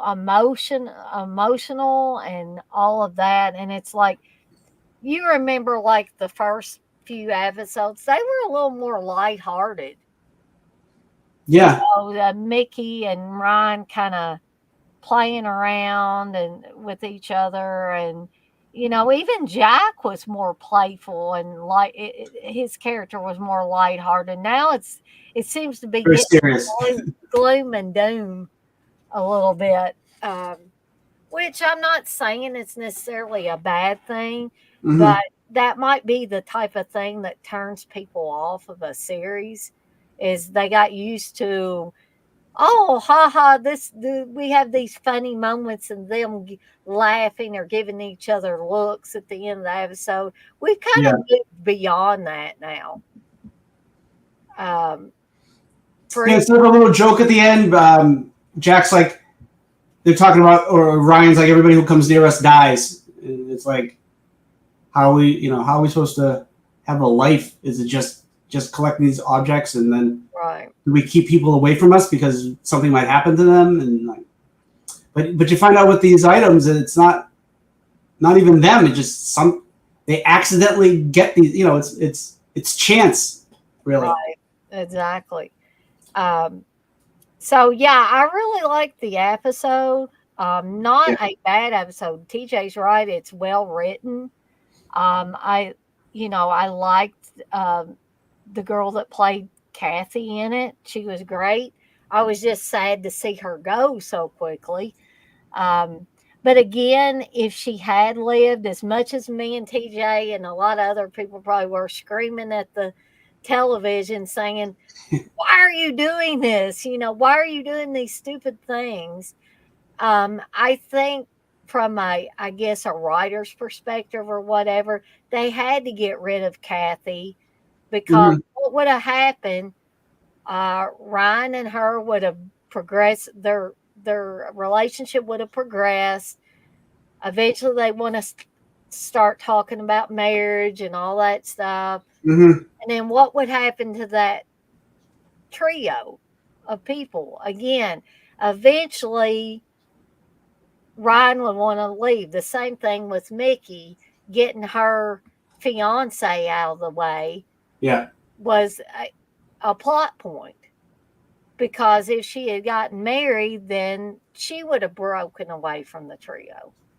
The same thing with Jack. If he had married Vi, Yeah. something bad hadn't happened to her, again, the trio would have been broken up in some way. Well, So, she comes back. Not Kathy, but Catherine, the actress who plays her, comes back next season in an episode. playing a Um, different character. yeah. Okay. She's, That'll be she's also in that War of the Worlds TV series. A lot of the people in this, because I think that was also a Canadian production. A lot of people in this, you'll look up their IMDb, and they were also in episodes of War of the Worlds. Um, so, is there anything else you want to say about double exposure? No, there's a lot of stuff that happens. There's another thing too. There's a lot of stuff that happens in it. This is like a good episode to watch. Um, Right. for the a lot of, and there are stupid things, stupid horror movie stuff, but there's other stuff too that there's some suspense stuff that works, I think, and like there's some smart stuff like the characters are some of the characters are smarter than other characters. Like we get when the double of Jack comes back to the thing, and they're a little suspicious, and they say Oh, something yeah. like uh, good thing you were careful with the camera, so nothing would happen to it. And Jack goes, yeah, I was very careful, so nothing would happen to it. And obviously it's like the cursed items, you can't destroy them. Another thing with the quilt one too, there was a point where they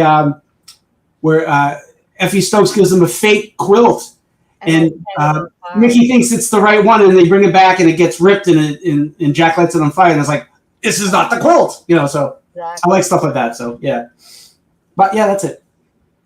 Okay, so moving on to the Pirate's Promise, which I just want to preface this one by saying that I just watched David Cronenberg's Fast Company. And I think this guy's name is Cedric. Is it Cedric Smith? Or Cedric somebody, I know. Maybe TJ can. Who played Joe? Who played, was The- it Joe and Yeah, Joe Fenton, the guy at the the lighthouse? Yeah, because the other guy's like Dewey. The good guy. Yeah. So anyway, the guy that played Joe Yeah. was the same guy that was in Fast Company, is kind of like the adversary for Lonnie Okay. in that movie. And so I was like, I just watched him in Fast Company, and of course he's quite a bit older because that movie was in the 70s, the late Yeah. 70s. So he was older, but I could still tell it was the same guy. So I just wanted to talk about that real quick. Now I'm going to turn it over to TJ to talk about this episode. Yes. So, the Pirate's Promise. So we got the guy that we were just talking about, Fenton, who.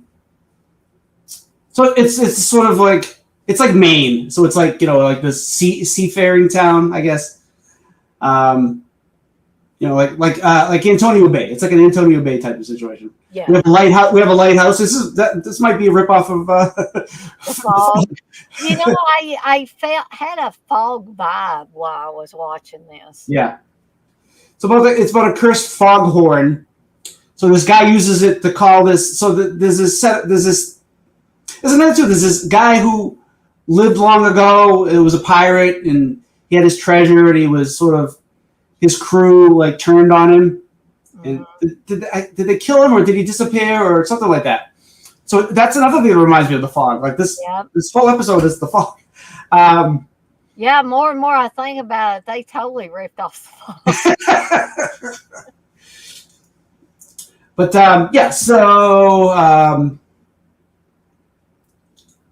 it's a cursed foghorn, and this guy's using it to. So there's this sailor who comes to shore in like a dinghy, and he kills the victims, and in exchange for the victims, he gets these gold coins, which are dated from the day that the guy died, or so they're like really old, but they look brand new because they're ghost. I guess they're from a real treasure, but they're ghost coins, sort of. I guess I don't know. So anyway, these women are being killed one by one. It starts off with this guy, and he brings the girl to the lighthouse, and she's like, "Oh, they're having fun." He's a little old for her, but I guess Yeah, I know. I was like, this is awful of me to think, but at first I was kind of like, is she a hooker or something? Like that he's picked up and brought back here? No, she's just easy. Just easy. She's like, go back to the fog. She's like this is like Jamie Lee Curtis and Tom Atkins. Yeah, they do end up a relationship going on really quickly. So yeah, he sounds the horn. The person gets killed. He gets my ear is itchy. He gets the gold coins, and he's got to kill a bunch of people to get the coins, to get the whole treasure, because he only gets a few coins at a time. And then of course, this is a Jackless episode. There's no Jack in this one. That's right. Mickey and Ryan are in the Mercedes. And I looked it up. It is a Mercedes. Did they ever?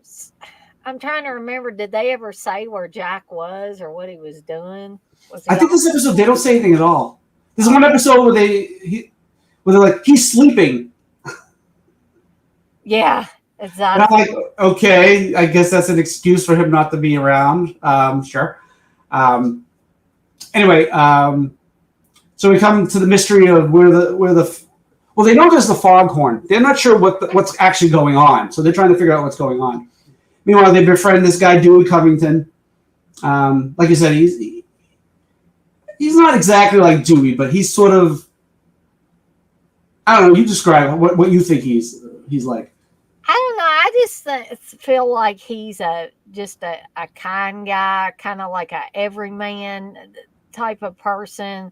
A guy that I think Mickey cared about him in the episode, but not in a romantic way. It was almost like a familial way that she felt about him. And I don't know. I like when they sprinkle characters like that in these episodes, because I think it gives some balance to the episode, because usually, you don't have characters that are quite that kind in the episodes. And I think Dewey is that kind counterbalance to the Joe character, who's obviously, doing nefarious things and is kind of greedy, because he's wanting these damn gold coins, and he thinks he's eventually going to get this treasure. Yeah. And so, yeah, I really like the character of Dewey. He was also in Root of All Evil. Okay. Yeah, I noticed he looked familiar again. Yeah. Sometimes. Now, did you remember this, TJ, or did you? No, I didn't remember. I was looking at. because IMDb has the multiple listings of the episodes. Oh, Yeah, right. Yeah. yeah, yeah. I'm like, I don't remember the character because it was 20 episodes ago. That's right.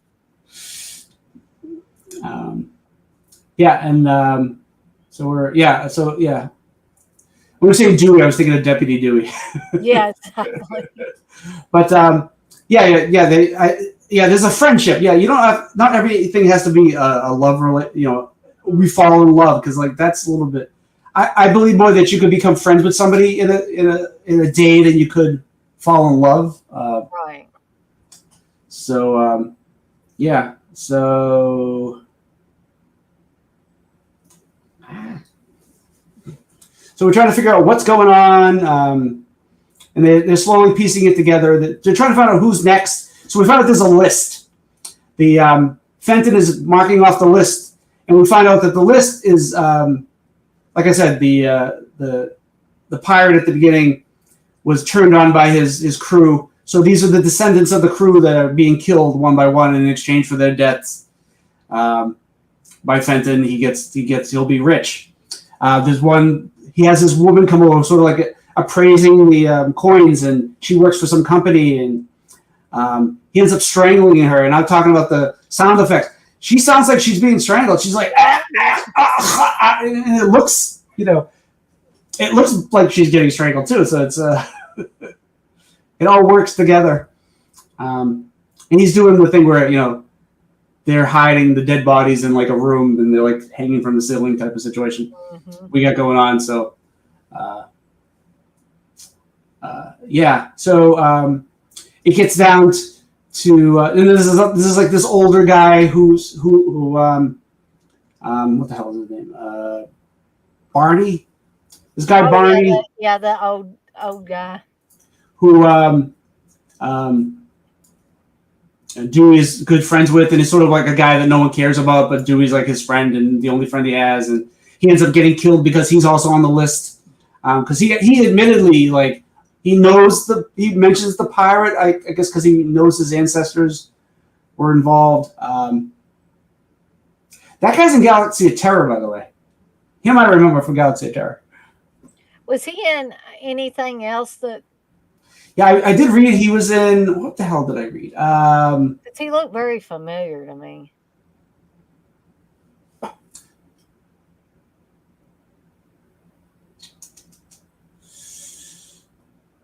Did a lot of TV. Like I said, he was in that Galaxy of Terror.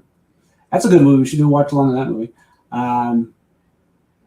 Perhaps I will, TJ. That does sound like a good idea. Have you seen that with Sid Haig and Joni from Happy Days? I think I have, but it has been forever, and I don't think I own a copy of it though. Yeah, nothing else that was like, oh, he was in that big. Yeah, he did a lot of voiceover work. You get older and you don't walk anymore. Yeah. He was in an episode of The Walking Dead. That's nice. Yeah, I can't find anything else that. Yeah, I don't know. Hey TJ, I was just looking up Anyway. the book that you got in on the series, and yeah. Did you pay? I can't remember. Did you pay $36 for it? I think that's what I got on Amazon. Yeah, that's what I was looking at. I was like, oh man, you can get the paperback for $26. I didn't want it. I wanted the hardcover. Yeah, I know. I go hard. You might as well pay the extra $10 and get the hardcover. And I could have got it used, but I hate things that people have touched too much in their house. Yeah, I get it's one thing at the UPS or whatever, or the at Amazon, but like I don't know, something that's been in someone's house. I don't know. But I can't say that I definitively don't have any used items like books and stuff like that. I've got like books that are ex-library copies that I guess the library got rid of, or somebody checked it out and never returned and kept it. And ended up I don't want to get this book and find out someone was reading it on the toilet before they gave it to me. Yeah, exactly. Right. Sorry, I didn't mean to interrupt you there. That's good. I was just looking at this because I was So if I got the paperback, I could have written in it because it would have been cheaper. But I wasn't gonna. I'm not gonna write in this book. oh no. But yeah. So yeah. So Barney gets killed. He dies because we can't have too many survivors. And Fenton also gets killed trying to protect. Dewey gets killed trying to protect Mickey, which is cool.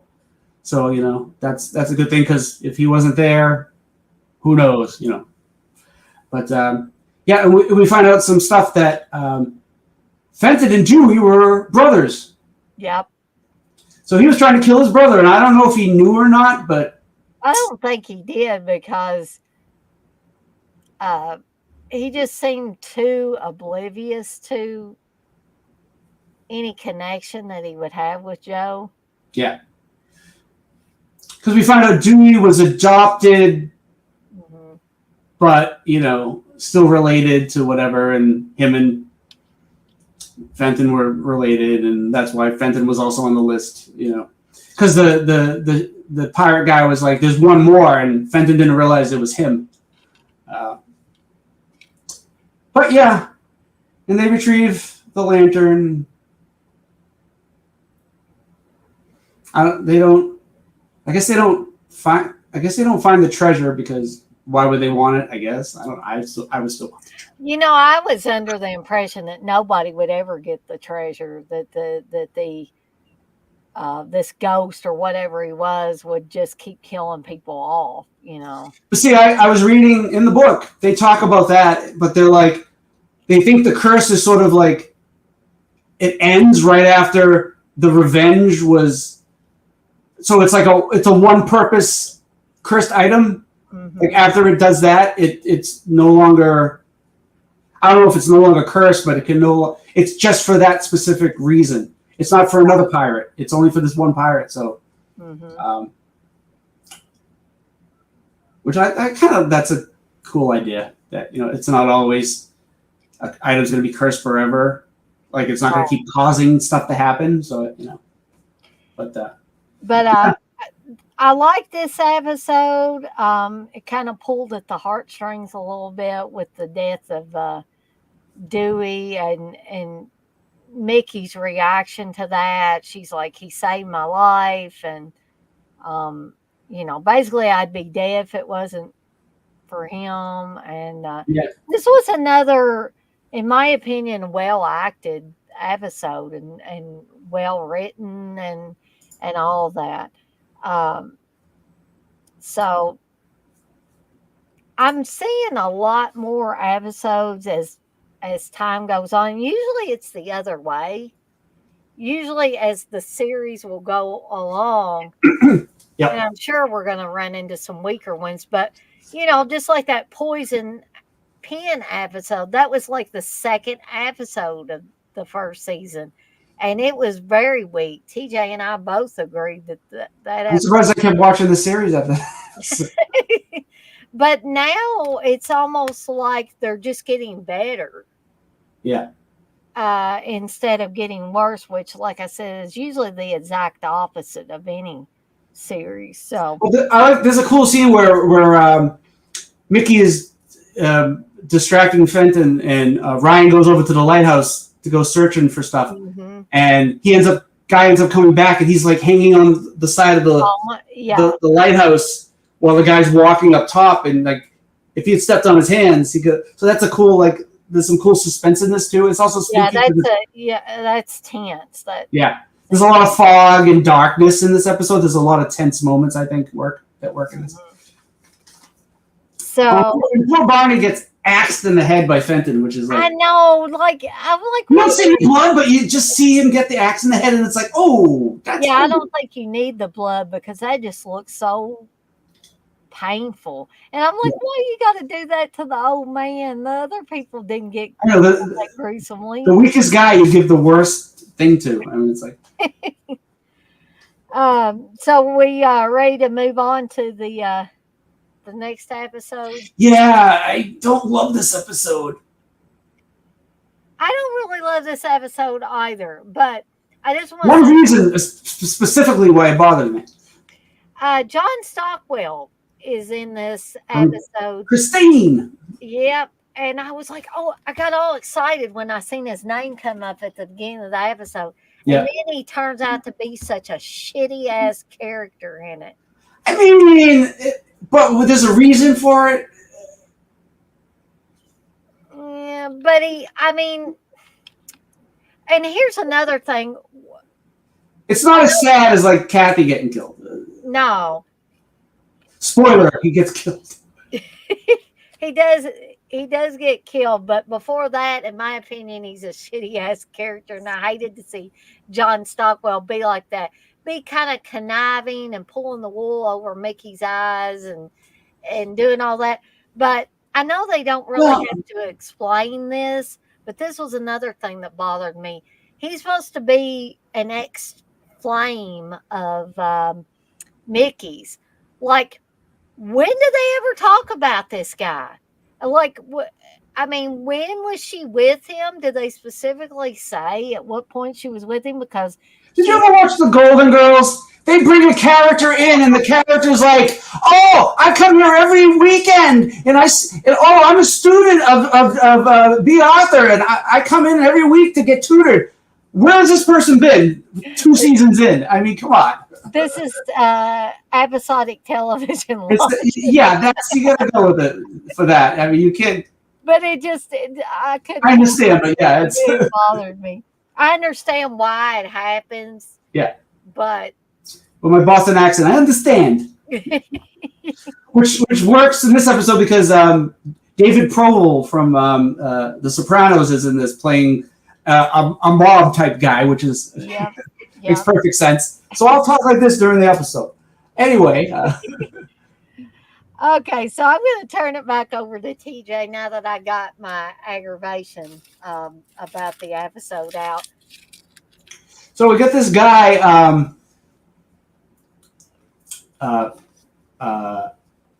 Russ Sharko, who's a cop. His something happened to his wife, so his wife's sort of in one of those, when they're in bed, but they have this like plastic tent over them. I guess they're getting oxygen or whatever. I guess Victor Haas, played by David Proval. He's sort of the one that his gang caused this guy's wife, who's a cop, to be in this condition. Mm-hmm. And he's played by Val Avery, who is an old guy who's been in a lot of stuff. He's been in Cobra and in Amityville Horror. At the beginning and during the movie, he's the cop. Oh, that's right. I knew this guy looked familiar. Yeah, the cop who's on the case at the DeFeo murders. Well, it's not DeFeo in this movie, but right. The DeFeo killings. He's there and he's like wondering what's going on in the house, and he's doing the stakeouts. Yeah, that guy. So no. Yeah. Okay. Anyway. So yeah, he's trying to get these guys on whatever charges or whatever, because he hasn't been able to get these guys in jail or whatever. I keep saying whatever. And his cursed item he finds is this badge. It's like a sheriff's badge. It looks like a toy badge from like the 50s or whatever it is. Looks like something Howdy Doody would be wearing or something. So this is where this is one of the main thing that bothers me. What it does to a person, he'll like press it against them. It'll sort of scar them with the shape, but it'll make them do this weird dance. I called it. I wrote it down. The Crispin Glover dance. Yeah. Whenever someone gets burnt with this badge, they do whatever his character's name was in Friday the 13th Part 4. Jimmy, I think. Okay, he does the Crispin Jimmy dance. Every person, I'm like, did they choreograph this? Because it's goofy and it just takes me out of them dying. It's And You they, know what it kind of reminded me of, but not all the way, but it kind of is that Life Bomb episode of was it Tales from the Dark Side that had the Life Bomb episode where the yeah, yeah. was, afraid of dying, so the guy comes and like whenever it's sort of the jerky movements and stuff sort of reminded me of when the life bomb was going around the guy, Yeah. and it was kind of cheesy fact for back then. But didn't the people's like fingers bend backwards and stuff like that? Weren't there little flashes of that? I don't know. The goofy dance was just like, I just couldn't. I was just like, really? This is the death? Yeah, couldn't they Maybe have if I was looking at the face, I don't know. I'll go back over it later to see what, but maybe look closer. But yeah, it's just first glance, I'm just like, this is the goofiest way that, and they don't disintegrate, do they? I can't remember. They just die. No, yeah, they sort of vanish out of. yeah, vaporize or whatever Yeah. you call it. So meanwhile, we got a friend of Mickey's visits, played by John Stockwell, and they're rekindling the old flame. And I'm like, was he before the fiance or whatever? Yeah, see, But like I said, it wasn't set up, so we don't know. But they have this mad makeout, passionate moment, and I'm like, damn, she's going for it. yeah, she wasn't even that passionate with her fiance. Yeah, there was no nudity, but it was very like, whoa, she's kissing the hell out of him. John Good job, Stockwell's Mickey. character must have had, I'm not trying to be vulgar here, but he must have had the golden penis or something. I don't know what in the world. That's in his contract back then. Whenever there's a hot girl on set, he gets to kiss her like a crazy person. Yeah, so there's a lot of like, we're trying to find out what's going on, like usual. We find out that in the guy's sort of like, John Stockwell's character sort of like, yeah, you're right, he's a little, I don't know, aloof. And immediately I'm like, he's up to something. I knew right away. I was like, there's something going on with this guy. Because he's doing like these deals with the bad guys. Mm-hmm. And isn't it like counterfeit money or yeah, it's kind of, yeah, he's like, they're looking at this 20 and like, he's like, yeah, this is the stuff. And they're like, oh, it looks good and it looks real and blah, blah, blah. Meanwhile, we got the death choreography going during the movie, this episode. Anyway, so it's just so goofy. I'm sorry. Yeah. We find out at the end he's an undercover FBI agent. So there's a reason why he's sort of that way. So I guess it makes sense, but I don't know. That's how I was. That's what I was feeling. I mean, that does make sense, but I still feel like he should have had a way that he could let Mickey in on what's going on. Yeah. At the beginning, the Sharko, he gets his partners killed. He gets one of his partners shot, and then the other one, it's a female. She gets killed. She was somebody too. I looked her up, and I was like, oh, I didn't realize who she was.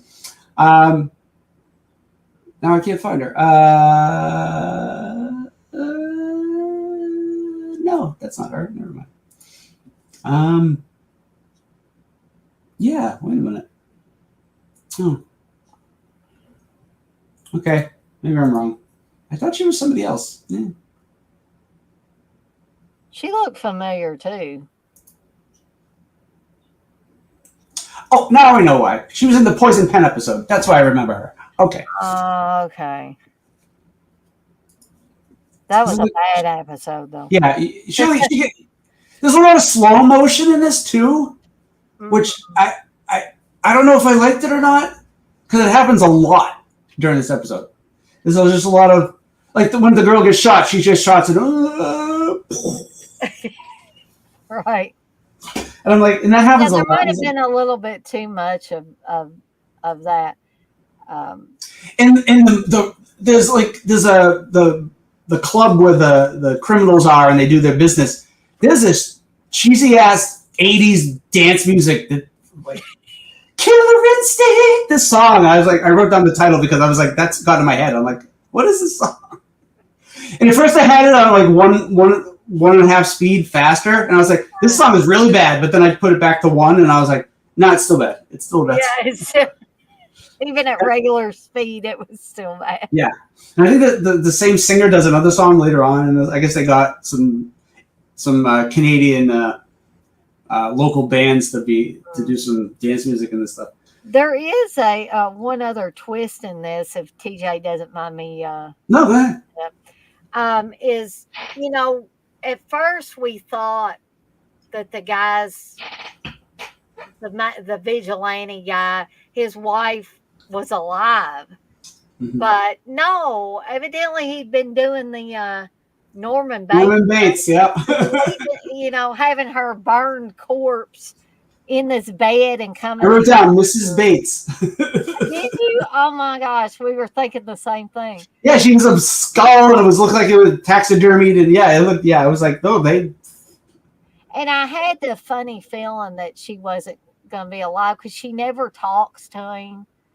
Yeah. You never really see no movement, no.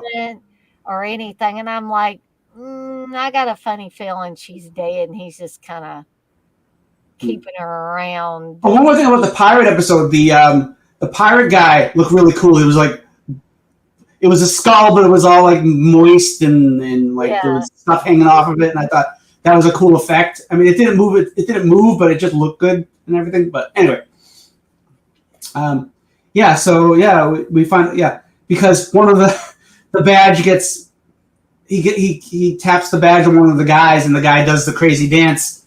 And he ends up falling into the bedroom, knocks down the plastic sheet, and then we see Mrs. Bates' corpse laying there on the bed. But I'm going to be totally honest with everybody that's still left in here.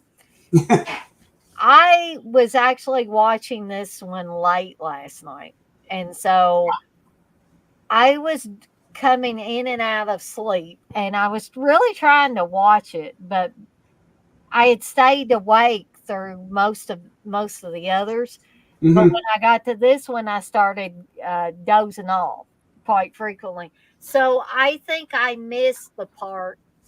I kind of have to apologize for calling John Stockwell's character a shitty ass character, because I did not catch the part about him being undercover FBI. Yeah, he's like FBI freeze right before he gets shot and killed. And I think that's when I was going in and out of sleep, and I was, you open your eyes and they're kind of blurry, and it's like, what was, I could have run it back, but I thought I had gotten the gist of it, but evidently I didn't.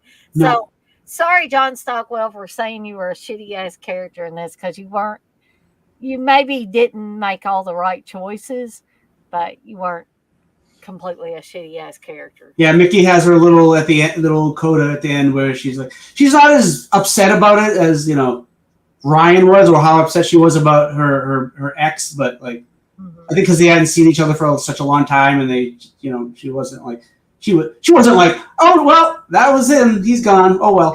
But it was like she was sad, but she wasn't like overly, she wasn't crying or right. I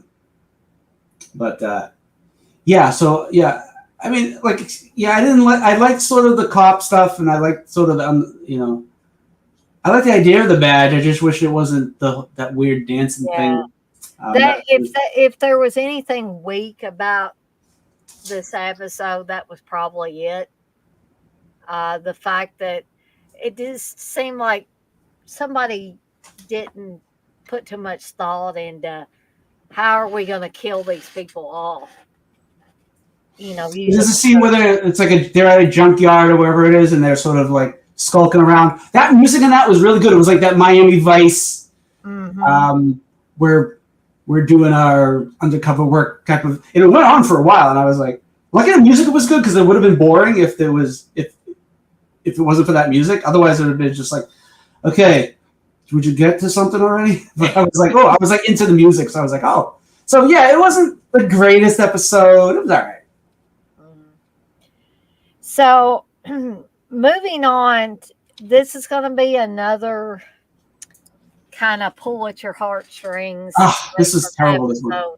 Because I liked it, but it was I what liked happened to me. it, but I'm like, how much bad stuff are they gonna spoiler? How much bad stuff are they gonna do to Ryan? It's like we've had how many episodes where something bad happened to Ryan? I know. Poor guy. So I'm gonna turn this over to TJ to talk about pipe dream. Yep. So we start off with this one of those self-help places where they give you a lecture and what the hell is it called? First one. No, that's not it. That wasn't it. I thought I wrote that one down. I thought I wrote down what it was.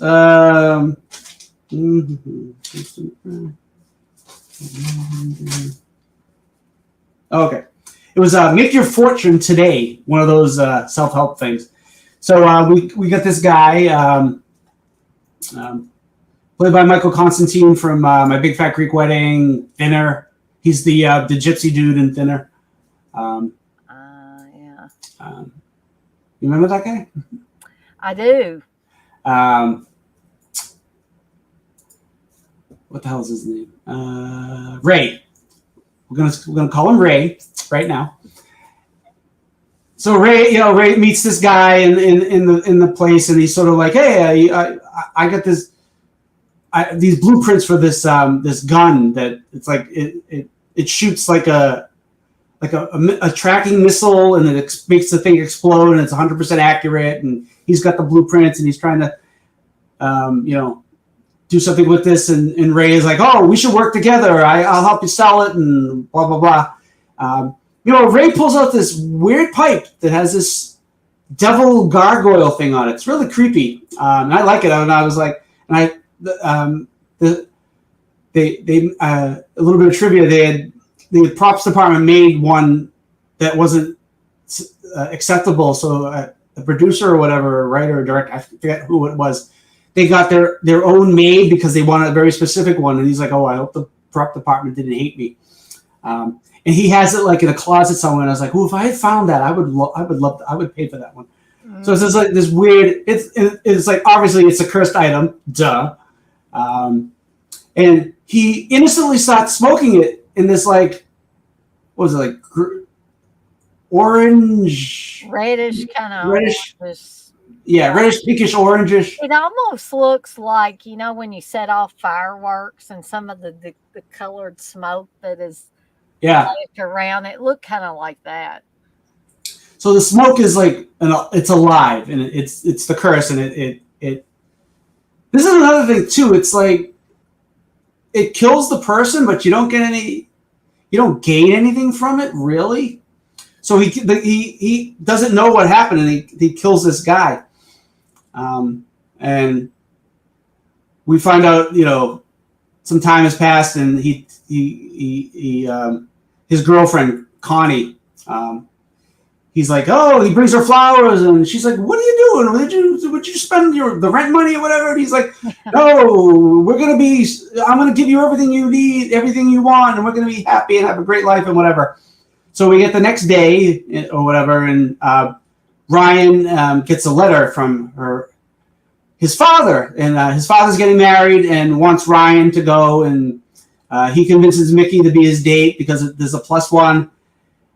And as soon as I heard that, I was like, that guy at the beginning is got to be the father. And guess what? That guy at the beginning with the cursed pipe is Ryan's father. I'm so brilliant that I figured that out. Or I've watched enough of these episodes that I know how the setup goes. That's probably more like it. But I'm going to be one of those people that goes, no, I knew from the beginning. I knew exactly who the killer was. So anyway, Ryan's father, Ray Dallion, which is Ryan's last name, is shocked that he's like, why are you here? And Connie's like, I invited him. I think you guys should bury the hatchet because they've had sort of not a great relationship where he was disappointed with Ryan for everything he's done. One of those, everything he does is wrong. And I through this whole episode, I was like, I'm going through this with my father. I've been going through this with my father my whole life, and now I'm going through it right now. And I was like, "Ooh, this is a hard episode for me to go through," but I held together while I was watching it. But like, yeah, it was really pulling at my heartstrings just for a personal level. And I know I'm sure a lot of people have a father like this, where he's like, you can't do anything right, and everything you're doing is wrong, and he's never happy with you. And I did never have that issue with my dad, and I it's was, different with girls, though. but The sister is she's never done anything wrong, and she's an angel. And I was a daddy's girl though, so I would always feel bad if I felt like I had disappointed my dad. He wouldn't even have to say anything to me. So I kind of, I know it's different with boys and their fathers versus girls and their fathers, but I still, if I had any inkling that I had done something to disappoint my dad, it always made me feel bad, and it would still yet if I disappointed him. everything disappoints my dad, so there's nowhere to go. But yeah, so they're trying to work things out. Ray takes Ryan to his work to show him what he's doing, and Ryan's like, "Oh, I can't believe that," and he's like, "Oh, you can't believe I came up with something like this? Where you think I'm stupid?" Basically, what he's saying, and Ryan's like, "No, I haven't seen you for a while, and I didn't know what you were up to." So Ryan's trying, even though he's a little apprehensive about his dad, but his dad's back and forth. Yeah, they kind of bond at one point. Yeah. But then, the shit hits the fan after that. So our part of it is like it's the cursed item. It always screws somebody up. The next episode, though, that's a dilly. Dilly bar. That sounds good. Anyway, that sounds good actually. So yeah. So there's this guy that works with Ray who he actually had another. The guy had another project that he wanted the guy who owned the company to work on, but Ray's gun thing took over, and so the guy doesn't like him and is looking for any excuse to get rid of him. So we find out the brother of the guy that Ray accidentally killed at the beginning of the episode, and that was an accident. He had no idea what was happening. The guy's brother is like, "Oh, I have the blueprints, or I know what was going on," and he's not accusatory, but the other guy is like, "Ray, you stole this, and I'm going to get you out of here, and you're never going to work in this town again," kind of situation. Yeah. This little pipsqueak of a jerk. Yeah, I don't like that guy. No, even though he's kind of right, he's still a dick. So I mean, So so the brother leaves, and he just is there just for the quick scene. I'm like, he doesn't even add anything. He doesn't come in later, and nothing happens to this guy. We just he doesn't pop up at the end of the episode. Yeah, something like that.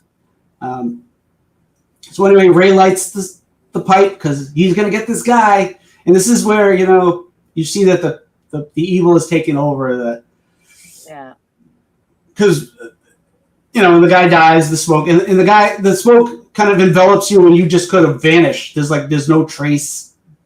At least with the photograph thing, when the duplicates die, there's sort of like a mark or something on the ground. Right. But in this, there's nothing, and even in the electrocution one, the dentist chair. Yeah, what's left of the clothes. Yeah, so there's a running theme. There's like either nothing left or there's something weird left. So he kills that guy.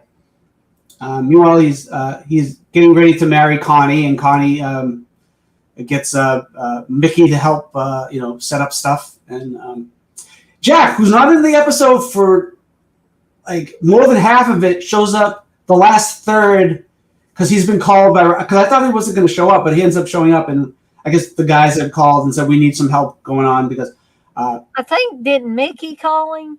Yeah, because Ryan doesn't want to believe that his dad has a cursed object, but we find out Uncle Lewis, at least we think from what we learned from what Ray says, is Uncle Lewis really cared about Ray and loved him, like gave him advice. Like he tells a story when he was playing with something and he had his throat was cut, and Uncle Lewis just kind of rubbed some stuff on his neck, and the cut went away because obviously Uncle Lewis was into the occult shit. But he was like, Uncle Lewis was very nice to him. So maybe Uncle Lewis wasn't evil at first, but we never really learn about Uncle Lewis that much, though we'll see him again. Yep. But Uncle yeah, Lewis so keeps turning up. yeah. Well, what did you think about that? What did you think? Maybe did Uncle Lewis maybe at one point he was a nice guy, or what do you think? I mean, I don't think that Uncle Lewis was an all like 100% nice guy, but I think it maybe at one time he had the ability to care for certain people, and Ray was one of them. Yeah. But then I guess the more Uncle Lewis got into the occult and dealings with the devil and all that, he kind of lost that ability, and it was just about power and stuff. Yeah. And I think that was probably the reason he ended up giving that pipe, knowing what it could do. Uncle Lewis had to Yeah. know what kind of power it had. And so there had to be some reason why he gave that pipe to Ray. Mm-hmm. Um, And he never used it up until this episode. Like, that's yeah. another plot thing that's like, Yeah, I mean, was it something that he was carrying in his pocket, or did he keep it in a nice little shiny box at home? Or, you know, we we just don't know. But Connie does make a comment to Mickey at one time and says Uncle Lewis was the only person that gave Ray a Christmas present every year. yes. And then it goes back to, well, Uncle Lewis tried to kill Ryan and Mickey not too long ago, and it's like, well, wouldn't you care about your Ray's son a little bit? But I guess, like you said, he's too evil at this point, so it doesn't really matter.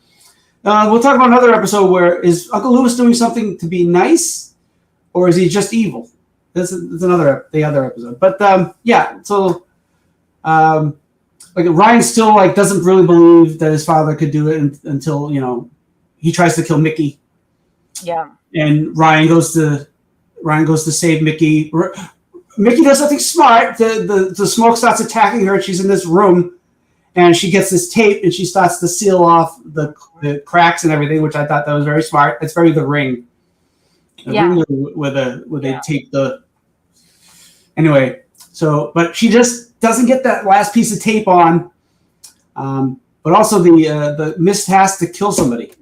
There is no I screwed up. It's not like Evil Dead with the where it's attacking Cheryl and she shuts the door and it just goes. Yeah, exactly. Just kind of backs off.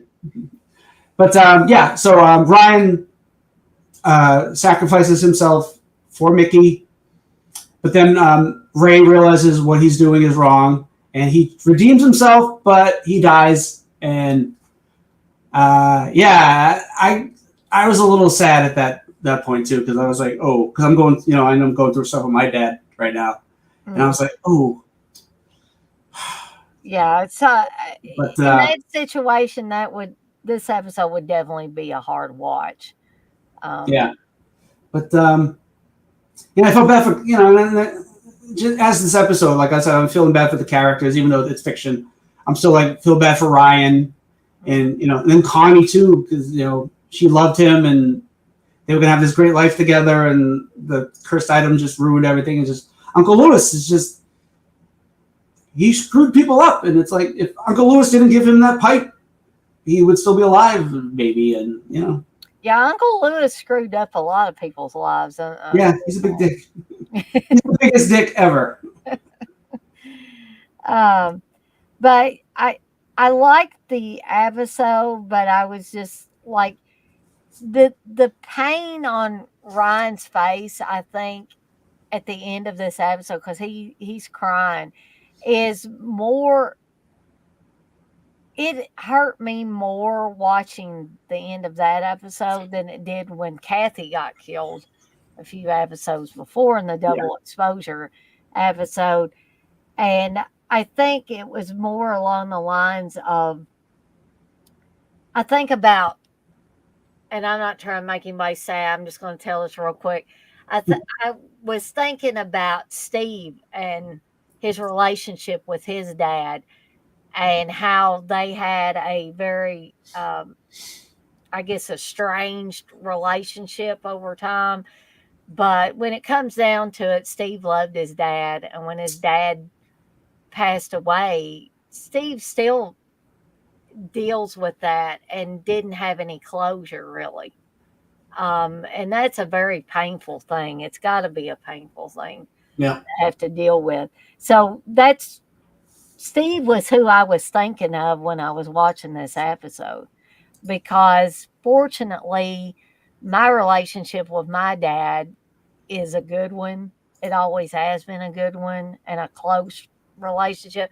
Both my mom and my dad, I have a close relationship with, and not everybody can say that, unfortunately, for various reasons. I'm just lucky that way that I'm close to both of my parents and we have a good relationship. But anyway, Yeah. before everybody gets too sad, we'll move off of that. And Ryan got some kind of closure because at the end he's like, I don't think we really knew each other, and Mickey was like, no, he saved you. He knew who you were, and he loved you, and so they had some kind of closure that Right. it's not like goodbye and then the person dies. It's not that kind of closure, but it's it was something he got something out of it. So anyway, we'll move on to what a mother wouldn't do. And this is the episode that TJ says is a dilly of an episode, and I would have to agree with him.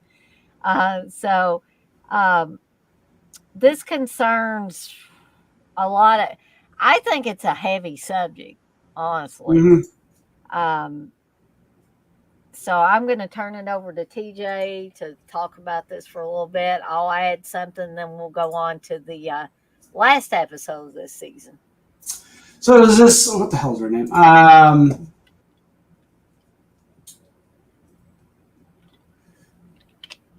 Leslie Kent, who's been having trouble conceiving.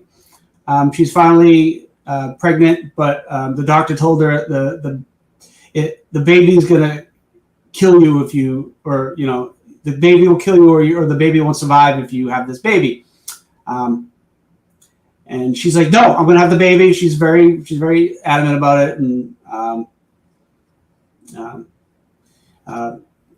meanwhile, as she's pregnant, after she decides she's going to keep the baby, her husband's trying to side with the doctor, but he's not being really forceful about it. So I guess she decides she's going to keep having the baby. So guess where she goes shopping? She goes shopping to Uncle Lewis's shop because this is a flashback, folks. Exactly. And Uncle Lewis tries to sell her this old baby crib. It's wood. It's not amazing. It's not like carved. It's not fancy. It's just sort of there. But she's very drawn to it, but she can't afford it. And he's like, well, some things will just work themselves out. And we have her a shower, and we found out that she's been given this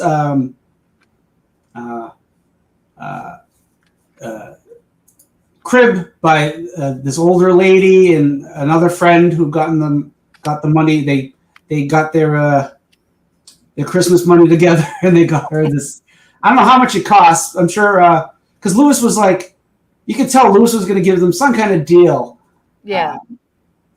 The older lady, she's from. She was in. I forgot the character she played, but she's in. I don't want to find the character she played. The Changeling. Ah. I can't remember the character she played. Oh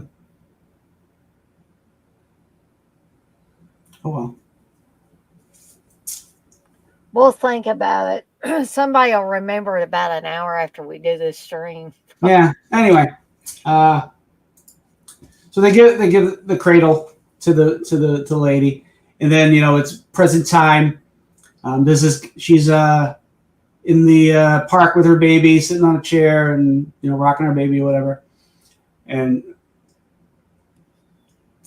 there's this guy jogging, and as he's jogging, she pushes the baby carriage with her foot, and it goes into the water, and the guy goes to try to save it, and she kills him. She drowns him, and we find out the baby has been sick.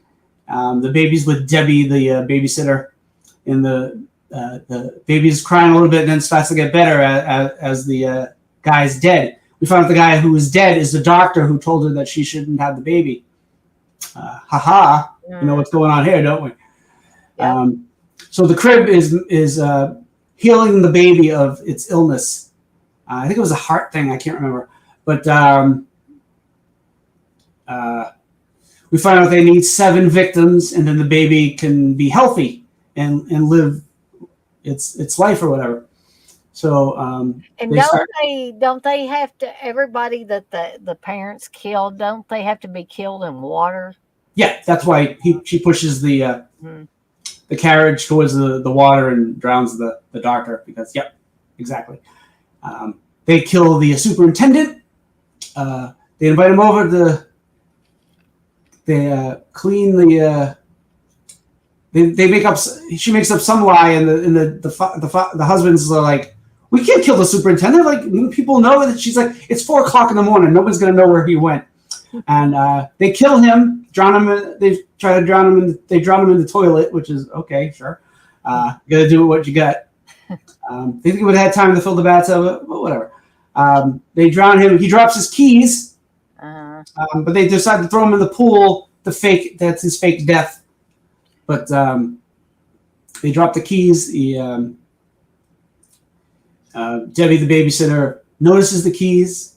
The husband is like, "Oh, she knows the keys, and the wife's like, don't worry, Debbie, who I said I love the baby like my own, would never give us up." Meanwhile, the wife decides to make Debbie the next victim. I'm skipping over things just to get through this storyline. But she doesn't get killed right away. And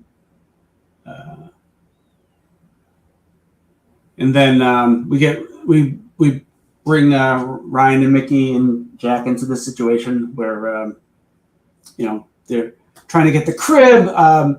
Mickey does this is her worst undercover. She's acting weird. She's like, "Can I go and check on the crib that the baby's in, who's very sick?" Like, why would you? The way she asked. Why would you say it that way? Yeah. And she's like, "Oh, I just want to look at the crib," and she's putting on weird faces, and this girl's like, first of all, why is she letting Mickey in the house with a sick baby in the first place? I don't even get that.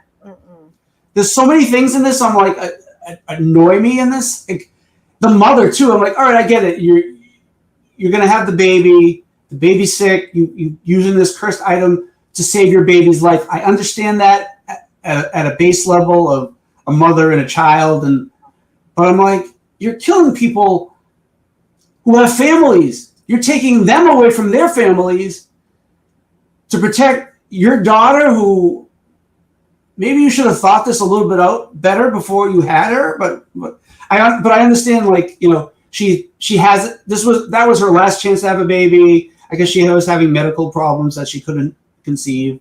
So I mean, I understand that, but it's just like your rationale. At least though, I know what I'm doing. I know I'm taking other people away from their families or whatever. But my family's more important. But like I said, I can understand from her point of view. I think it's probably, this doesn't explain everything away, but I think it's partly because of what we talked about with some earlier episodes, that somebody may not be completely evil, but the cursed object changes them in some way. And I think in some cases, these people do things that they would never do normally if this cursed object hadn't come into the picture.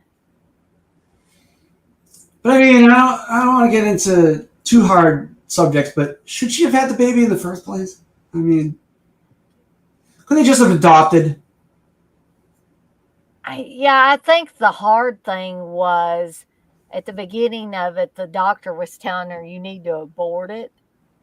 Yeah. And I thank God I've never been put in a position like that where I've been told, you're pregnant, but you could die having this baby, or this baby could die soon after it's born. Um, Mm-hmm. but I think about people that have been put into that position, because I know there's women out there that have been put in this position, or a doctor has said you need to, not have this baby. You need to not carry it full term. And I can only think of the anguish that a mother to be would have being told that, Yeah. especially if they had struggled so much to get pregnant in the first place, and then when they finally do, to be told something like that. I don't know. It's just inconceivable Yeah. to me. I don't know how I would react in that position, and um, hopefully I will never have to be put in that situation. But Yeah. But I get the whole wanting to protect your child and keep them away from pain. But there's another thing too about this. If it wasn't for the cursed object, the baby would be in constant pain, and they weren't really talking about the specifics. Like, could there be an operation or something when the baby got older? Or is the baby just going to be in pain for the rest of its life too? Mm-hmm. Also, she has to keep it in the. It's another sad thing about it. But then you feel bad because like she has to keep the baby in the crib because the crib is haunted and it's protecting the baby. Mm-hmm. Even when the baby's in pain, it's protecting the baby from dying. I'm guessing. So, excuse me. I can see where there's selfish things at work here. I mean, and really the mother's being very selfish. By the way, she's played by the one who played the stepmother in the first episode, The Inheritance. She's the exact same actress. And she has the same hair, and she has the same hair and everything. She didn't change her hairdo for 23 episodes. No. Yeah, so I was like, boy, imagine. And she was a first episode. She was a stepmother, and this one she's a full mother. So she graduated. Yeah, you get to graduate in this episode. So the cool thing about the cursed item is that it was on the Titanic. So that's why the whole water thing is a thing. That the story was a woman. Baby was in the crib, and she was trying to give it to one of the boats in the Titanic, but the people on the boat didn't think there was thought hi Chris thought the people on the boat thought it would be too heavy because it was still in the crib, so the people pushed the baby's crib off of the boat, and the crib sank into the ocean, but the curse of the That's another thing. Well, this is the story. The story is that the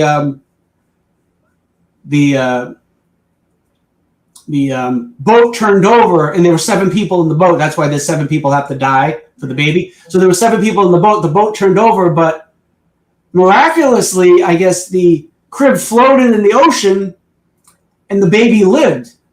Which I'm like, it wasn't cursed at that time, or was it?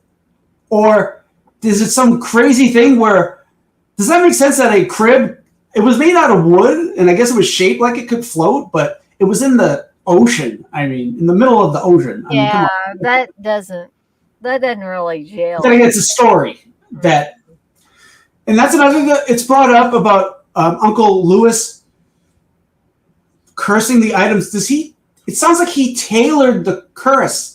Because when they talk about Jack talks about, Uncle Lewis, he's theatrical and he created these things. So I guess that means he created the scenarios for each of the curses by what the item was and where it was from. which is like, that's interesting that he could create the curses himself. Right. So you learn a few things in this one. And meanwhile, like I said, Mickey gives Debbie her card, and Debbie's ripping it up, and she's like, "This woman was crazy." But that's another thing. She says Mickey's crazy, so I'm like, oh, she's not going to tell the parents that Mickey came by, but she says, oh, this woman came by about the crib, and then she left, and it's like, then why was that whole thing with her ripping up the? Why did that need to? That made no sense if she's going to tell them anyways. Why didn't she just save the card and give it to them? I don't know. Some weird choices in this episode. But yeah, so they try to kill Debbie. They send the husband in there with one of those creepy, clear masks that have the little makeup on it or whatever it is. Yep. He's wearing one of those creepy masks, and she's like, he saw me, because they end up, Ryan and Mickey save her from being drowned in her bathtub in her apartment. Mickey and Ryan save her. They take her to the goods, the Curious Goods place to protect her. The husband's like, she saw me. He's like, she's like, you were wearing a mask. They didn't see you. So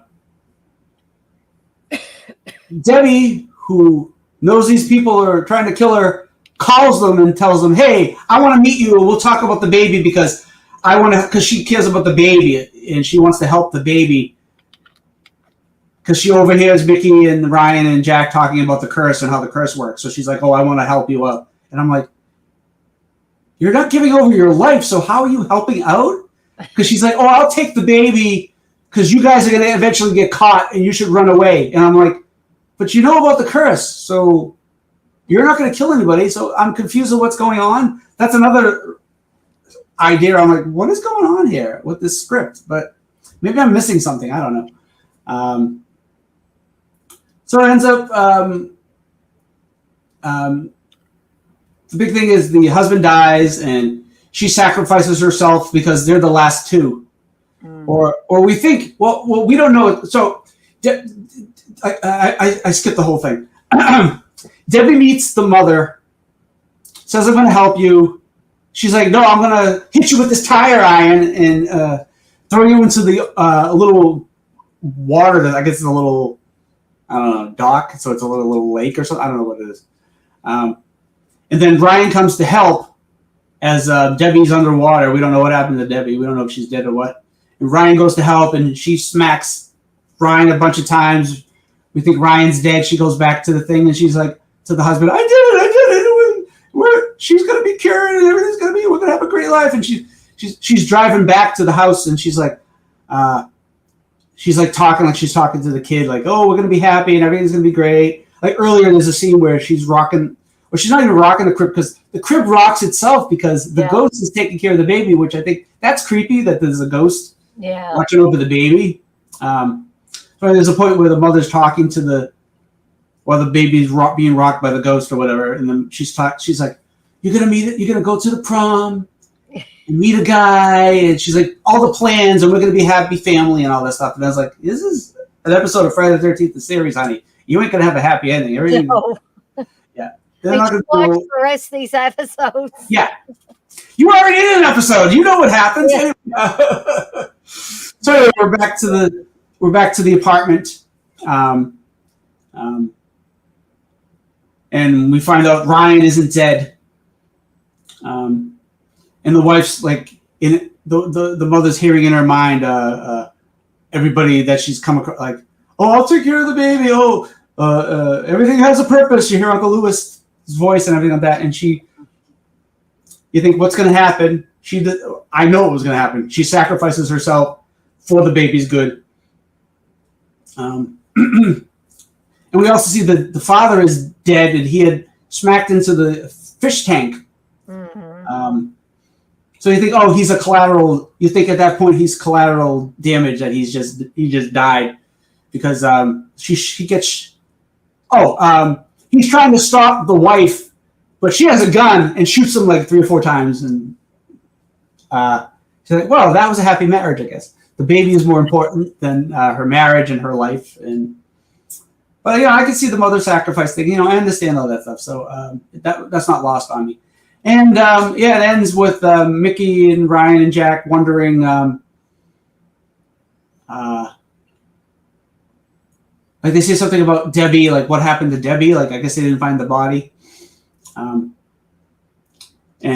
what happens to the baby? Because when they turn around after the mother jumps out the window, they turn around and the baby's missing. So they don't know what's going on.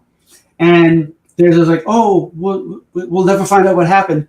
And then you see a girl get on a bus and it's Debbie with the baby. And the baby's all healthy and smiling. And the baby, she's like, we'll be happy and things will be great. And the baby does one of those freeze frames of like, ah! So, the baby's fine. And I guess the baby's not going to have, not a demon baby, I guess. I don't know. Because the baby it's not moving. It's not like she starts moving things around or whatever. So, it's a happy ending, I guess. So, that's the end of the episode.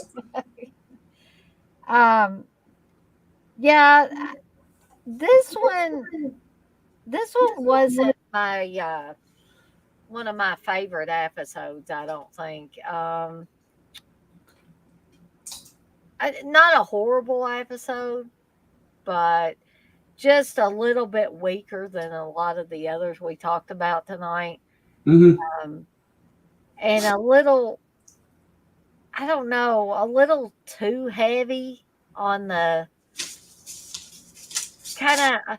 Did you feel like TJ? It was kind of trying to beat you over the head with some kind of, I don't know if you'd call it a message or what. It just seemed a little heavy. Motherly love, and I mean, what you would do for someone you love, and would you go to these extremes? I mean, I don't know. They were trying. I don't know. That was too heavy. I don't know. But I'm not gonna say it's a happy ending. The baby's fine. That's what we're about. It wasn't like the Poison Pen episode by any stretch of the imagination. So it's a lot better than that episode. I think there's a point where the mother's like, somebody's getting killed, and she's like glee. She's like laughing. Her smile is so wide, and she like looks like the Joker. She's so happy, and I'm like, okay, I get it. The curse. That's a little overboard. Like no one until this point has had the evil smile except for Uncle Lewis. Exactly. Yeah, so I was like, that's a little like, but then that's an actor's almost choice. Like Uncle Lewis possessed her for a little bit. Maybe, but yeah. So I guess we'll move on to the final episode of the clip show. The clip show, exactly. Bottle of Dreams, which this was the last one I was watching before we came on here, so I could safely fast forward through the clip. Stuff we already saw. Scenes we've already seen these. We've already talked about them. So I basically just watched the wraparound that was woven. Yep, that's what I did. Okay, so we did the same thing. So, and I don't know. I'm not usually a fan of these flashback or clip shows in general. Well, there was a reason why they had to do this. And I bet it's in your book, isn't it? Yes. Normally, I'm sure this is going to be a very good reason why they had to do it, but normally I think of it as like laziness on like the writer's part or something. I'm just going to take a break here and, but I'm going to turn this over to TJ and then he can explain to us why we've got this clip episode. So Mickey and Ryan are trapped in this sort of like dream state. So this weird guy comes into the shop. They're celebrating, I guess, 100 successful cases or whatever. Mickey's all in red, dressed sexy. I was like, damn, Mickey, you're looking good there. Yeah. Ryan's dressed up and Jack is dressed up and they're drinking champagne and they're celebrating or whatever. And this weird guy comes in, this hooded kind of cloaked figure or whatever, and he's got this bottle or whatever. And Mickey and Ryan get sucked into this universe where they're going through their most terrible ordeals that they lived through, their nightmares or whatever. And The bottle of dreams. Which includes clips from just about every episode Yeah. in the first season. Yep, they give you a little snippet, and meanwhile, Ryan and Mickey are like writhing in pain, and there's like this mist over them, and they're like, I like, was Mickey having an O, or is she is she in pain? I can't tell. No, she's okay. She does it right, but yeah, it's a little over the top. Meanwhile, it's bookended with it starts with Uncle Lewis in the mirror because he set this. I don't know how he's doing all this crap from beyond the grave. He's setting up people and getting them to pick up merchandise to bring over, and so it starts with him in the mirror, and then we do get introduction to a friend of Jack's, Rashid, and he's a cool character. I like him. Oh yeah, I like. He's a mystical.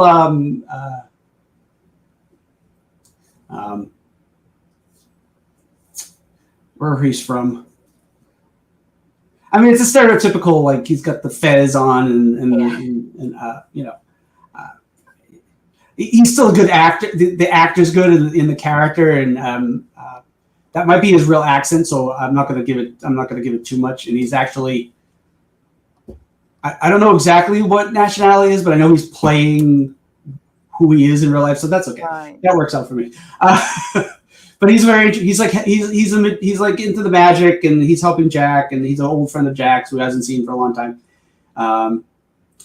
Jack calls him to come in. He's dealt with Uncle Lewis too, so he knows everything. And they're trying to get Mickey and Ryan out of the dream world, and they end up. Long story short, they get him out of the dream world, and they think everything's safe, and then it ends up with Uncle Lewis back in the mirror laughing, and the mirror cracks, and that's the end of the episode. It's mostly the flashbacks, so you don't really. We also learn, and TJ can correct me if I'm wrong on this, but we also learn that Jack had a young son, Peter. That's right. Yes.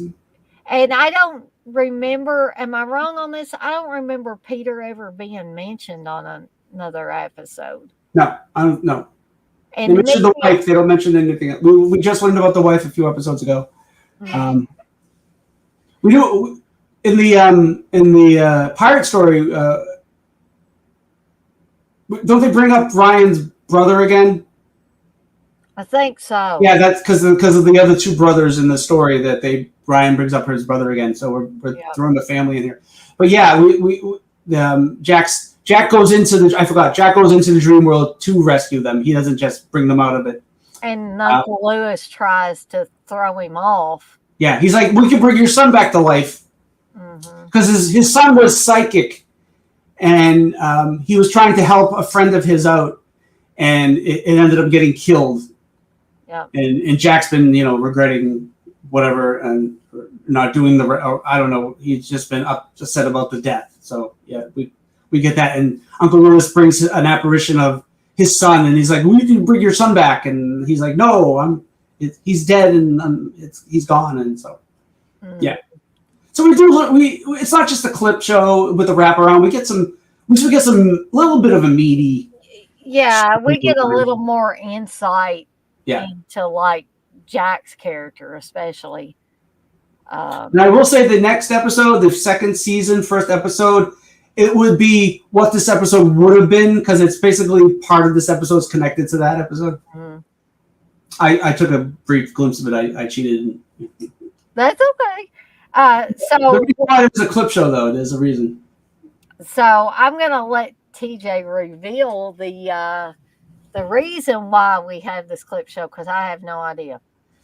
In 1988, there was the WGA writers' strike. Okay, that makes sense. And the writers, even though it was a partly Canadian, partly American thing, the two writers on the show, the two head writers wanted to be on the picket line, so they couldn't do a full episode. So it was like for 6 months or something like that. Yeah. So they had to do a workaround, and that's and we got a clip show. So. Okay, well that makes sense. I kind of had in the back of my mind maybe it was a writer's strike thing. Yeah. Which is funny. It's the last episode, and we just had a writer's strike, actor strike happening, so it's kind of weird. Fell into place. Yep. So That's I guess, it. yeah, that's all she wrote on the first season of Friday 13th the series. Woo!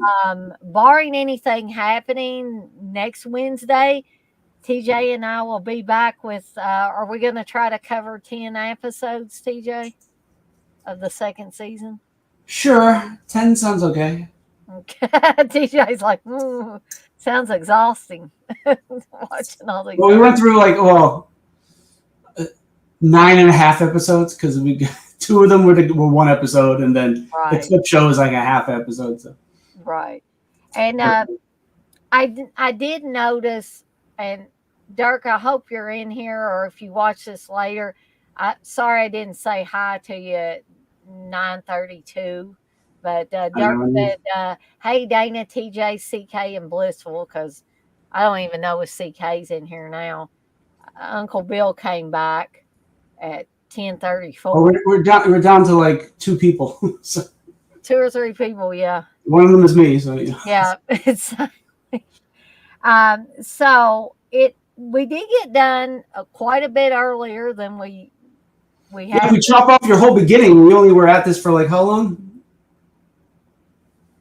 What time? I don't know. Oh, we actually started about 8:30. Actually talking. Okay. Okay, that was. Yeah, we got into I got into that 4K discussion rather, and I finally just had to stop talking about that and just let people go in the chat because we weren't ever going to get to the episode. I'm not saying that's a bad thing. I don't mind if people bring stuff up, but sometimes I have to separate myself from the discussions going on in the chat. Once I've said my piece on it, just let it go. Don't keep going back and forth because it doesn't really add anything to what we're trying to do. And I know Brian wasn't trying to argue or anything. It's just that I need to turn it. Sometimes I need to turn the chat off to kind of propel these live streams along because we could stay on the same thing for 2 hours and then, then we wouldn't get anywhere. But thank you, Blissful. Blissful says Dana and TJ, awesome as always. Thank you. So I want to thank TJ for being in here with me for another live stream talking about horror episodic television. Thank you. That was fun. And I don't know what our time was per episode talking, but I don't know. I'm going to try to figure out maybe some kind of timer that we can put up on the screen or whatever. I'm going to try to figure that out before next time. I want to thank everybody for coming into the chat tonight. We actually gained one more person. We're about to get off of here. But I've got the watch alongs coming up this weekend. I don't know if I'm doing anything tomorrow night. Now you guys can't say, well, you've been saying that all week, Dana, because I took last night off. And I usually take Fridays off as well. But we definitely have the watch alongs coming up this weekend. Last Joe Bob of the season. That's right. Yep. So everybody enjoy the final episode of the season for Joe Bob. Oh, that's cute. Plague Doctor. Oh, I want one of those. It's evil fun. But anyway, I guess we'll have to get on out of here because I want to check out this Jaws 2 4K and get some sleep. Yes, sleep's good. And I saw Jaws 2 last weekend. Did you really? I was watching a stream that they were playing Jaws 2. Oh, okay.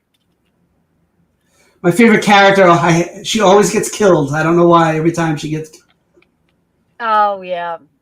Marge is my favorite character. That's your favorite character? You like Marge? Yeah. She get a lot of screen time, but I like what she's the one with the blues. She's the one that takes the what was it, not Mike, the other one. What's the other brother? The younger brother. Sean. Sean. She's the one that takes Sean on the boat with her, and Yeah. she's my type. And in the original script, she was supposed to live, and they decided to kill her off. I found that out recently, and I was like, bastards! Yeah, exactly. Her and the helicopter pilot was supposed to live. Well, that's very interesting. So the helicopter pilot was supposed to. He was supposed to be like trapped in an air bubble under the when the shark took the helicopter over, and he's supposed to, at the last second, right before the shark eats Marge, he's supposed to come up out of the water and grab her, and they were supposed to live. Oh, wow. But they decided they wanted to kill off. They wanted more carnage in the movie. Yeah, but I think that would have been better if they had let both of them live. Yeah, I mean. Cool. But anyway.